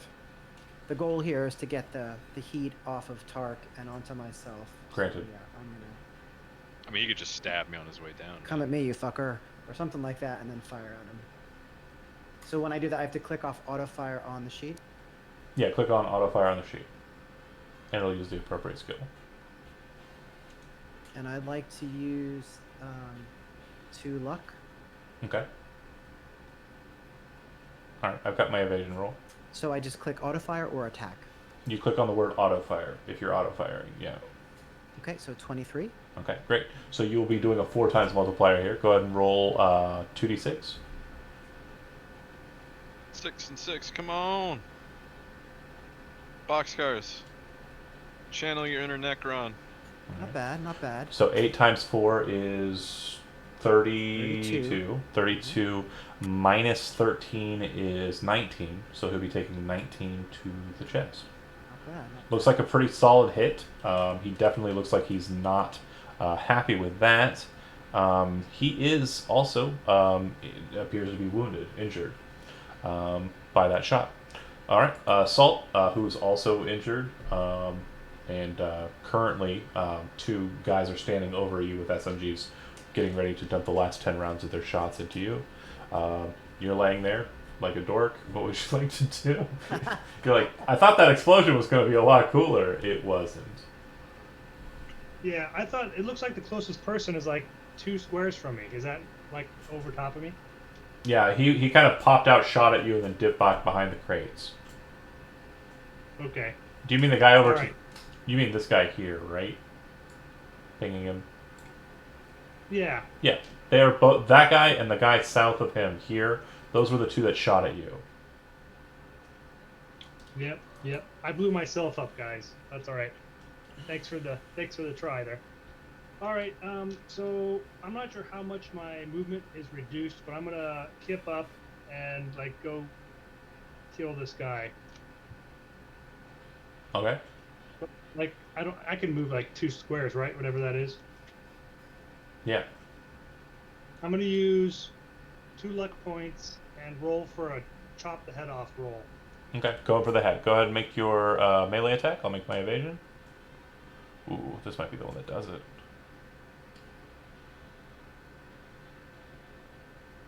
Bear with me, people. No worries. All right. Just for people at home, this is actually not a katana. It's actually a Korean style sword because I'm Korean. Go with the swing. Yeah. It's going to be a -8 because you're going for the head. But, yeah. 9 was Negative the... +2. 9 was the... Well, even better. So, yeah, definitely hits. Go ahead and roll damage. The damage will be doubled because it's going for the head. And he has no armor. 18. Yeah. So you kind of roll up. You can see that his armor's kind of beaten up. He's got like scars all over his face from the detonation. You kind of like that, and you see his head kind of just fly off, and kind of just body just folds like a cheap suit. Still have another action or another attack that you can make. That's the first one, and you still have, I think, 2 more spaces of movement. So if you want to dip over to the other guy and do the same, you can. Yeah, that's what I want to do. Everything is right in the world now that I've beheaded somebody. So you actually, if you're watching, you guys see me smile. And then I kind of make my way over to the next guy and try to do the same thing. I'm going to use 2 luck points. Same thing. All right, go with it. I'll go to make my Same evasion. thing. This is going to be a little harder. Not much.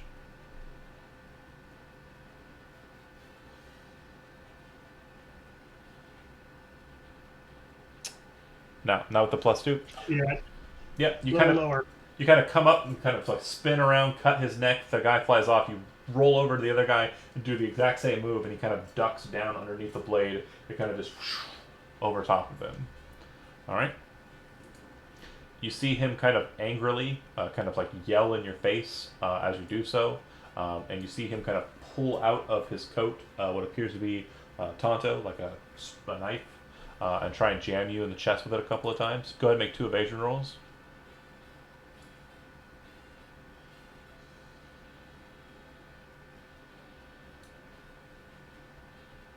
Wait, which page is that on? The first one? It's on it's on combat. It's up at the top left. All right, sorry. Everything you need for a fight is right there. Yep. Boom and All boom. right. 8 good rolls. You kind of dodge the first one. The second one comes in. It's kind of like ice pick style, kind of straight drop. You kind of catch your arm underneath and kind of block the blade kind of over the top of it, just barely kind of stopping it from hitting you in your face, or chest rather. And the fight kind of continues now. You two kind of point blank, one-on-one. The private security officer, who's slightly frazzled by the explosion over by the box, is going to go ahead and take a bead on Salt. you catch him out of the corner of your eye. If you'd like, it's not Salt. Sorry, Shaker. You can go ahead and make a evasion roll if you wish, or you can just let me roll off of the charts. So what's the diff? Yeah. So at his current distance, I think he needs a hit of 15, or you can roll evasion, and that would be the difficulty value. So John, really quickly, having been notified, was there anything that I can do You about can- like the truck leaving? You can Lock roll the place initiative, Okay. and you can lock the place down, so he can't get out. Where is initiative on here? Yeah, that's kind of what I wanted to see if I could do. Combat. And if I have a +0, it's based on 3d6. Is that it? Like for the skill? How are the skills calculated? The skills 1d10 plus the Um, stat plus the ability mod, or plus the skill. John, I need a token. Oh, right. That makes sense. There's one in the van, isn't there? I see you in the van. Yeah, you're in the van. Can you not see? I don't see myself. 1 second. Oh, I see. I'll just let him take the shot. Oh wait, I can select the token. I just can't see anything. That's Got funny. it. It's because you don't have lighting. Okay.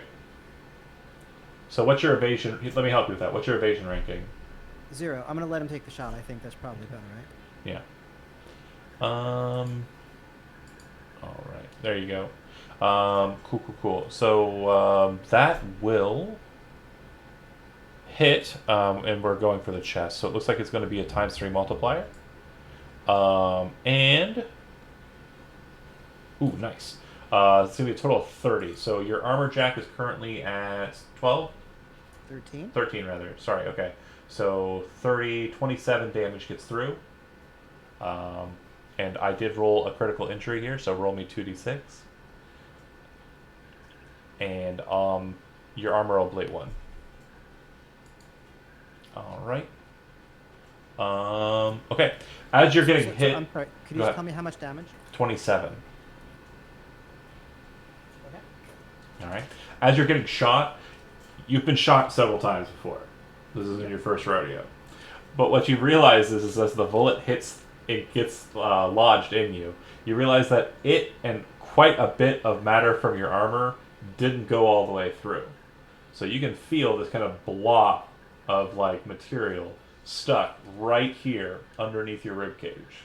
And every time you move, you can feel it kind of just there. So at the end of every turn where you move 4 meters, so 2 spaces on foot, you resuffer a critical injuries bonus damage die, which is 1d6, which I've already added. You love hurting us, don't you? You just love And hurting us. it's applied directly to your hit points. You like that? I mean, welcome to Cyberpunk. You guys are doing pretty good, though. You started off aggressive, so you got what you wanted. Tark, you are... oh, sorry. Apologies. Tark, in your position where you drop down, you see the ninja scientist drop down and kind of land, and you hear a click as the weapons snap back into his arms. He kind of looks over his shoulder and kind of grins, and then kind of looks over at the van and goes, huh? Confused. Then kind of looks around like for a point of escape and heads this way. You're pretty sure he's just getting around the corner, but you can look at Shaker and go, he's going that way. You relay the information to him. So, Yeah. Andy, you would know that the guy with the biochip seems to be going that way. Got it. It is your turn, Tark. And I'd say Okay, you'd have a decent line of sight on him. Yeah. I'd say he'd have a little bit of cover with the box in between him and you, kind of like the corner of the cargo space. So he'd get 5 off the top of whatever damage you do. He also can't see you, so he can't evade you. I mean, that's in the range, isn't it? 16? Yeah, In full auto, let's go. do it. I'm emptying my clip. I'm looking for. No, I have 20 more shots. Yeah. Well, you don't have to. You just drop a 10 in. Did you spend any luck or anything? No. Let me double check your auto fire because I know the DVs are higher than that. Ooh. I think it's 15. You wish. It's 15. Go ahead and roll the damage. You might be able to solve the problem for me without me finding the chart. Is it 5 or less? No, it's 8. Okay. I'm gonna be a nice referee this go around. Yeah, it gets through the box and it hits him in the back, but it doesn't do anything to him. Okay. All Get right. back here! Come kill me! You yell, "He's going that way!" to Shaker, and then you hear a, "I'm on it!" from the from the van. You then watch as the van slams into reverse, going at about 30 miles per hour, and slams through the boxes, hits with such force that it actually causes the shelves to slam outwards and drop down, creating a situation where the guy can't go up the aisleways and can't escape but two ways, running to the left or running to the right. And then he kind of looks at him face to face now, realizing that this is probably not the best position to be in. Shaker, you're up. Yep. He would actually go a little bit. Wait. Red Eye, sorry, you're Hold up. on. Thank you. I wanted to make sure of that. So they said that he was leaving really quickly. The biometrics readout, basically. I'm assuming that's still staying pretty standard, right? Nope, it's dead The biometrics readout is dead. because they blew up the box. Yeah, the box was actually what's getting the readings, not the chip. Okay, well that's fun to know. Also, in that case, oh, sorry. One other thing you would note with the chip data that you brought down and were able to kind of siphon through, you know that in 5 minutes from whenever it stopped being in contaminant, like in its box, you have about 5 minutes before the chip dies. Son of a bitch. It's only been about 20 seconds, if that, but yeah. Yeah. I'll relay that info if I need to sooner. All right, and then you said basically that other command one. It was lights, terminal, and then also the fire suppressant stuff, right? Yeah, for the warehouse portion. On the security office in the front, you have door control, so you can shut this place out. Right. So first thing, really quickly, because I have multiple net actions, can I shut the terminal off, or terminal access off, and Yep. then can I go and shut the doors, basically? Yep. So terminal access here, pop, closed, and then you can zip through, which takes one action to go from net to net, and then you can drop the doors there and lock them. Cool. Perfect. That's your action. Yep. And you say to Spotlight, who's on the phone still with you, and he says, "I'm doing a hack." Pause again. Let me put on my sunglasses. Hack successful. Shaker, you're up. If you Yep. move up to the boxes directly south of you, you would be able Am to I see still him. on fire, by the way? Sorry. No. It just lasted That's for right. one turn. I can set up a fire suppression Okay. if you want me to, Dan. Please? No, I'm kidding. No, don't do that. That's gonna be a bitch to move around. I guarantee I'll make the floor slippery. It will definitely be hard for those blades to operate if the place is filling with water, though. It will.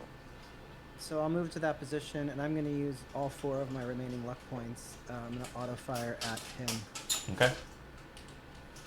He's going to evade because he can see you. Go ahead and make your roll. 25.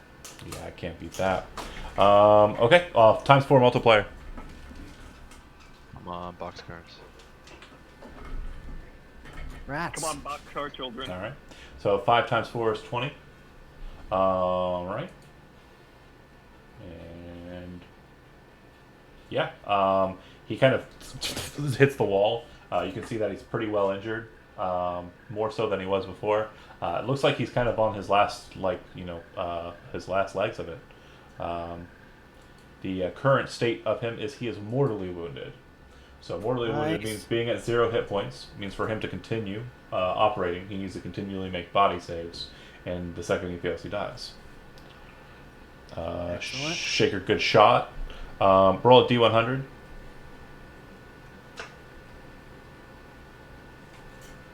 Good deal. Nothing extra or special. Salt, you're up. All right. Salt is gonna look at this agent and go, "I'm pissed now. You've ruined my dress." Ah. And then, I'm gonna do a regular sword attack, try to jab it right through his heart. Okay. You know, because that's what I would do. Having so much fun with you, Kevin, tonight. I just love Yeah, this. that hits. That hits. All right, I'm running him through. Let's see if you can roll average damage. More than. Ooh. Oh, that's actually critical injury as well, but not super necessary because as you ruin my dress and stab him in the chest, you watch as the blade just kind of sinks down to the hilt. And then as you kind of see his expression kind of drop and his Tonto kind of drop off to the side and hit the ground, you can feel him just slipping off the blade as you pull away, look across the way at the guy who's over by the box, who would be the next closest target. Yeah, it's this guy, right? Yeah, and your movement is. I don't know. It's negative. It's been like I have negatives. No, you have a -2 penalty to rolls. No, you didn't get the broken leg. That was Tark. Oh, okay, sweet. Then what I'm gonna do is I'm gonna like go over towards them. I'm gonna like kind of strut, you know, kind Okay. of make this walk the walk, you know. Saucy And I'm gonna be walk. like, Yeah, show off your Yeah. legs, your and working this is the best legs. part. I'm gonna look at him. I'm gonna look him right in the eyes. I'm gonna be like, "Well, your death is not gonna be as painless." Sissy that walk. Walk right through. I'm gonna try to intimidate the crap out of him. Sissy that walk. Head on over and second. He's going to try to evade, but go ahead and make your melee attack. Yeah, I can't beat that. And then damage. You said you were attacking the head on this? Heavy melee weapon. Okay. No, I was just Just checking him. I'm regular checking attack. him. Okay. Yeah, you Yeah, guys are pretty. I wanted to be painful though. Okay. The sword, man. It's pretty painful. I rolled a 20, but why is that what I rolled? I need the damage. Oh, damage. Yeah, let me roll that.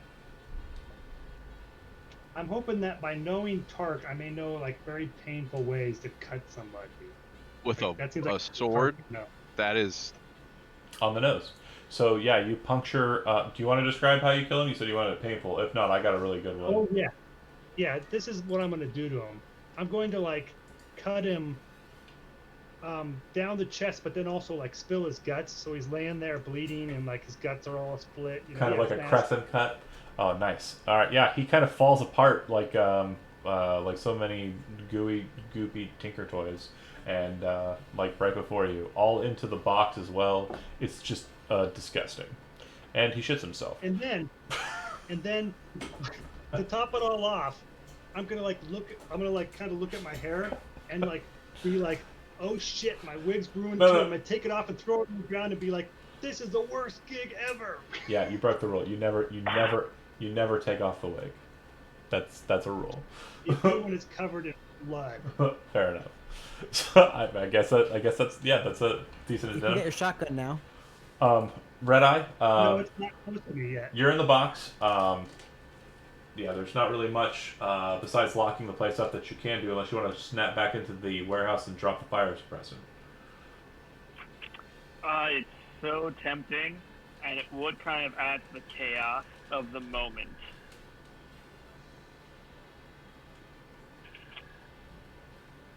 Well, if you're going to do it. Yeah, let's do it. Sure. Fire suppressant's on. All right. Gonna make this crazy in that place. Water starts dropping down. Tark, at the place where you're kind of close to, instead of just regular water, You would. there's like a big ass puddle of kind of like Foam. foam that kind of Yeah. drops down over where the box is, and you can also tell that the foam seems to kind of have like this weird coolness to it. You're not very familiar with fire suppressants, but for those of you who would be, it's also temperature controlled here to make sure the temperature doesn't rise or spike for whatever is being dumped on. But yeah, that happens. It's raining. It's wet, It's pouring. but the ground seems to have a decent amount of traction to it. It's a warehouse. You're not in like a. It's not like tile. You're not in a basketball court or something. But that's it for you. It'll go to private security. All of my regular Arasaka goons are dead. All I have left is this ninja scientist, who will reactivate the blades. As you see them pop, you can see that the water is cooling them down. They're still sharp, big-ass swords, but they don't seem to have the thermal activation. He then runs up, jumps onto the car, jumps off of the car, and slams down towards Shaker. 2 evasion boy. checks. Okay. It looks like he's swinging for your head with the first one. Oh, lovely. Ooh, I got a bad one. That's 2 bad ones.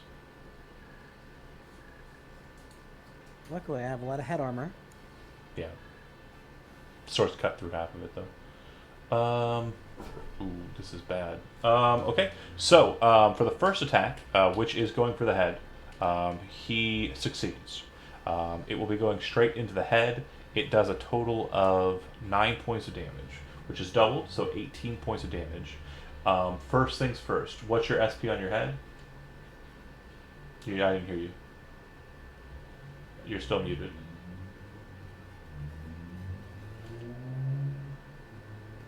Did you say 15?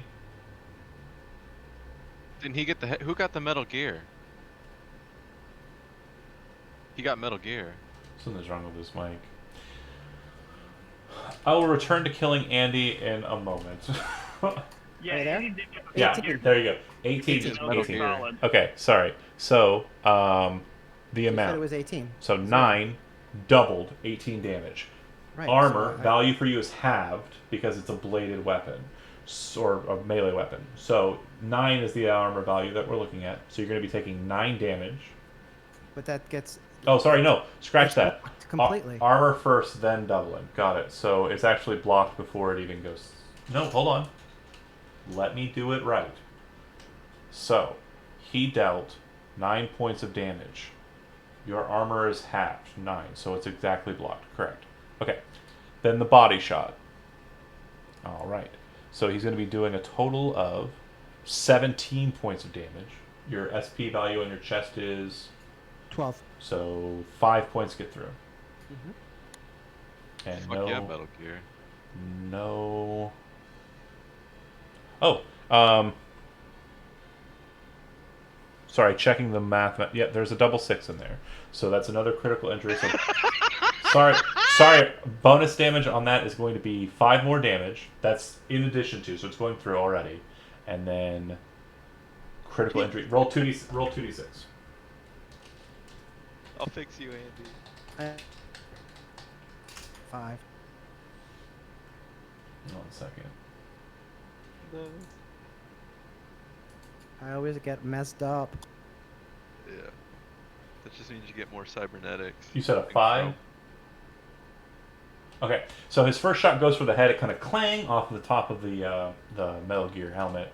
The second shot comes in, and you can feel it kind of hit inside, lopsided, inside of you. And as he kind of like hits with the weight, you can feel the blade pop one of your ribs, not only out of like the cartilage, but also splinter it in 2. And you can feel that along with the bullet hole, like the wound that where the bullets lodged inside of you. This is all on the same side. So it's literally. That's better. It'll only take 1 incision to fix you. And you moved up. Sorry. Not to do more damage to you, but there was the Oh, you are wound. going to do more damage to There me. was the wound inside of you. So let me roll a d6 real quick. So it'd have been 3 more damage for the extra damage because you're moving around with a bullet hole wound. That's so nice. Oh, hold on. What happened? I need to reinsert my dominance. 1 sec. We lost a Matt. Yeah, his video died. Hold on.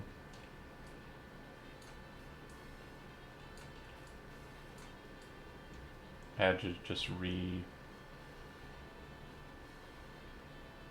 calculate people's positions. Okay, we're good. Okay, whose initiative is it? Mine, I think. Yeah, it is you. He needs any damage at all. Yeah, Yeah, he's literally. I'm gonna put him in the sweet spot. Limping Why into is position. this not working? Yeah, I'm gonna back up. Limping into position to get there. Over hobbling and then backing up. That's the sweet spot right there. Fair, take your Why shot. is my that's so Just annoying. shoot. Auto fire. Yeah, boy! Arrgh. Yeah, boy! Roll a d100.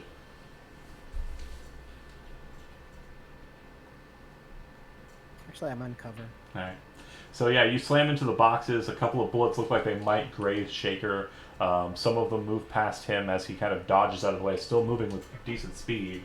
That weird kind of jaunty kind of glitching movement. But none of those shots hit. And then you hear a car door open.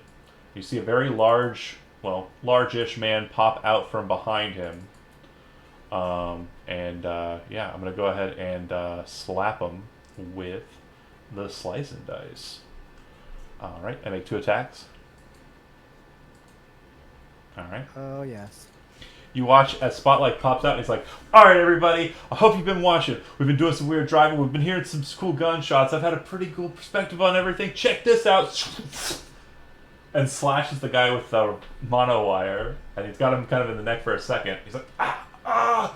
And then he kind of just gets his head nice and, well not head, but body kind of nice and toasty cut up, and drops him to the ground, and kind of looking at the camera he's holding in the other hand. He's like, well, that was great. A real-ass Arasaka ninja. We just fought one. It's insane. And he's just kind of going on his own thing as he's talking about it. We're out of combat. Shaker, you're right there on the scene. You're muted again, too. You've reached down and go for the ship, right? Okay, Yes. Perfect. Now you're good. Okay, you've got it in hand. Limping over to you is... I'll set my leg. Okay. Outside, real quick cut to that. I don't know if you're still there, Matt, but if you are, you would see that it looks like there are agents outside of Militech that are kind of taking a more defensible position. It does look like there are Danger Girl operatives who are as well, with the gunfire happening in their warehouses. Doesn't look like they're moving on the compound, but it looks like if anyone were to come out, they would be ready to kind of engage. You would be able to see that from outside. Yeah, so I'm going to. You guys can hear me, right? Yeah, and you're still on the phone with Spotlight. Okay. So. Yeah, I'm going to contact them and just basically say there's people gathering outside the warehouse. You might want to try blow on a point. Hey, Tark. Do me a favor. Can you toss me the device? You got to do the thing with the thing. Throw it. I'm not gonna throw. He walks over. Can you hand me it? I'll hand it to him. He's like, okay, I got this. He hops into the car and says, "Everybody get in," and he's kind of holding it in his hand. And you guys all load Before up. we get in, I'm gonna hit Andy with the heel, and I'm gonna hit myself with the heel. Okay. Move, or I think it's what is it? Body. I'll write it out. Sure. But you guys pop in. You put the biochip into the cryo tank. We'll do the cryo roll here in a second to make sure it's all applied correctly. That's what happens with the heal check, by the way. So you're ignoring your seriously wounded penalty. It does look like Salt is also seriously wounded. I think everyone is except for Spotlight. Oh yeah, I hit Salt with it too. Yeah. So Spotlight gets behind the wheel, and I'm gonna go ahead and make a driving check. And he says, as he's heading up that way, "Hey, can you do me a favor and go ahead and get the doors ready to open?" Yeah, I'm just sort of like waiting on the signal. Like Sure. as soon as it's ready, I'm punching the button. Sure. Because he's not here, this is more for flavor than anything else. And based on the fact that there's a lot of operatives outside, it's going to be a hard run through. And so he says, "All right, everybody watching at home, you know how I love explosive finishes. Check it out. Here we go. Up and over." And starts driving towards the door as the door starts to open, while everybody in the back is like, oh, clutches pain, bullet wounds and everything. He's got the thing in his hand and he's like, fuck. He sets the phone down. He's like, yeah, fuck yeah. Woo. Driving towards the door. Door opens. A couple of agents are kind of looking in. Hits the button a good, 20 or so yards out from it. You see the explosions from outside. You see them pop. Just as a monorail's like kind of cutting through, and it starts to fall inwards, like kind of like dropping in a V. It comes down right behind where his vehicle is. So it's like boom, like a massive V of subway car, monorail car. He drives and hits the the loading dock onto the boat, slams onto the other side, and flies off the back end of the boat. Yelling "woo!" hanging out the car door side as he's splashing down into the water. And And you're sitting there looking up like, oh, okay. Guess I'm not getting a phone call. Cryo tank roll, please. So this will add an additional 2 to it because pharmaceuticals and cryosystems. Yes. Go. Okay, cool. More than perfect. This feels like you understand it perfectly. You know exactly what you're doing here. Not a problem. And handle it just perfectly enough. This is a really sophisticated device that you'd love to play around with more, but you know you don't have the lab or anything to actually be able to replicate or analyze it in the most precise fashion. That said, you all hit the water. The vehicle seems to have kind of an auto set kind of precautionary measure that stops it from sinking immediately, like a temporary flotation device, not a permanent one, which allows you perfect ample time to actually exit the vehicle, get onto the jet skis, and escape. I would like for Zigzag to go ahead and make a stealth roll. Wait, for who? Zigzag. Oh, Zigzag. Come on. That'd be Zach, right? Yep, what'd you get? 15. Alright. You've had plenty of time sitting out here to understand, like, if you were to escape on these jet skis, the best way to do it would be to head up towards the NorCal military complex, but before you break into those kind of secure waters, exit out and then circle around back to Morro Rock, because if you try and go straight out, obviously you're going to be spotted. If you try and head south, you're going to be spotted. So you've plotted this out, figured it out, and the most indirect route is the best. And you lead the other jet skiers slowly at first, and then picking up speed until you get around and then hit the auto feature so it returns you back to the boat without having to try and find it. After about an hour of being on a jet ski, some of you kind of still clutching in pain, some of you slightly less pain because you have stims in you, you manage to make it back to the back of the boat, splashing down onto the deck of the ship. Red Eye sees you approaching, and you all reunite on the back of that vessel, biochip in hand. And that is where we'll end the session. Job well done. Thanks for watching. See you next time. Woo!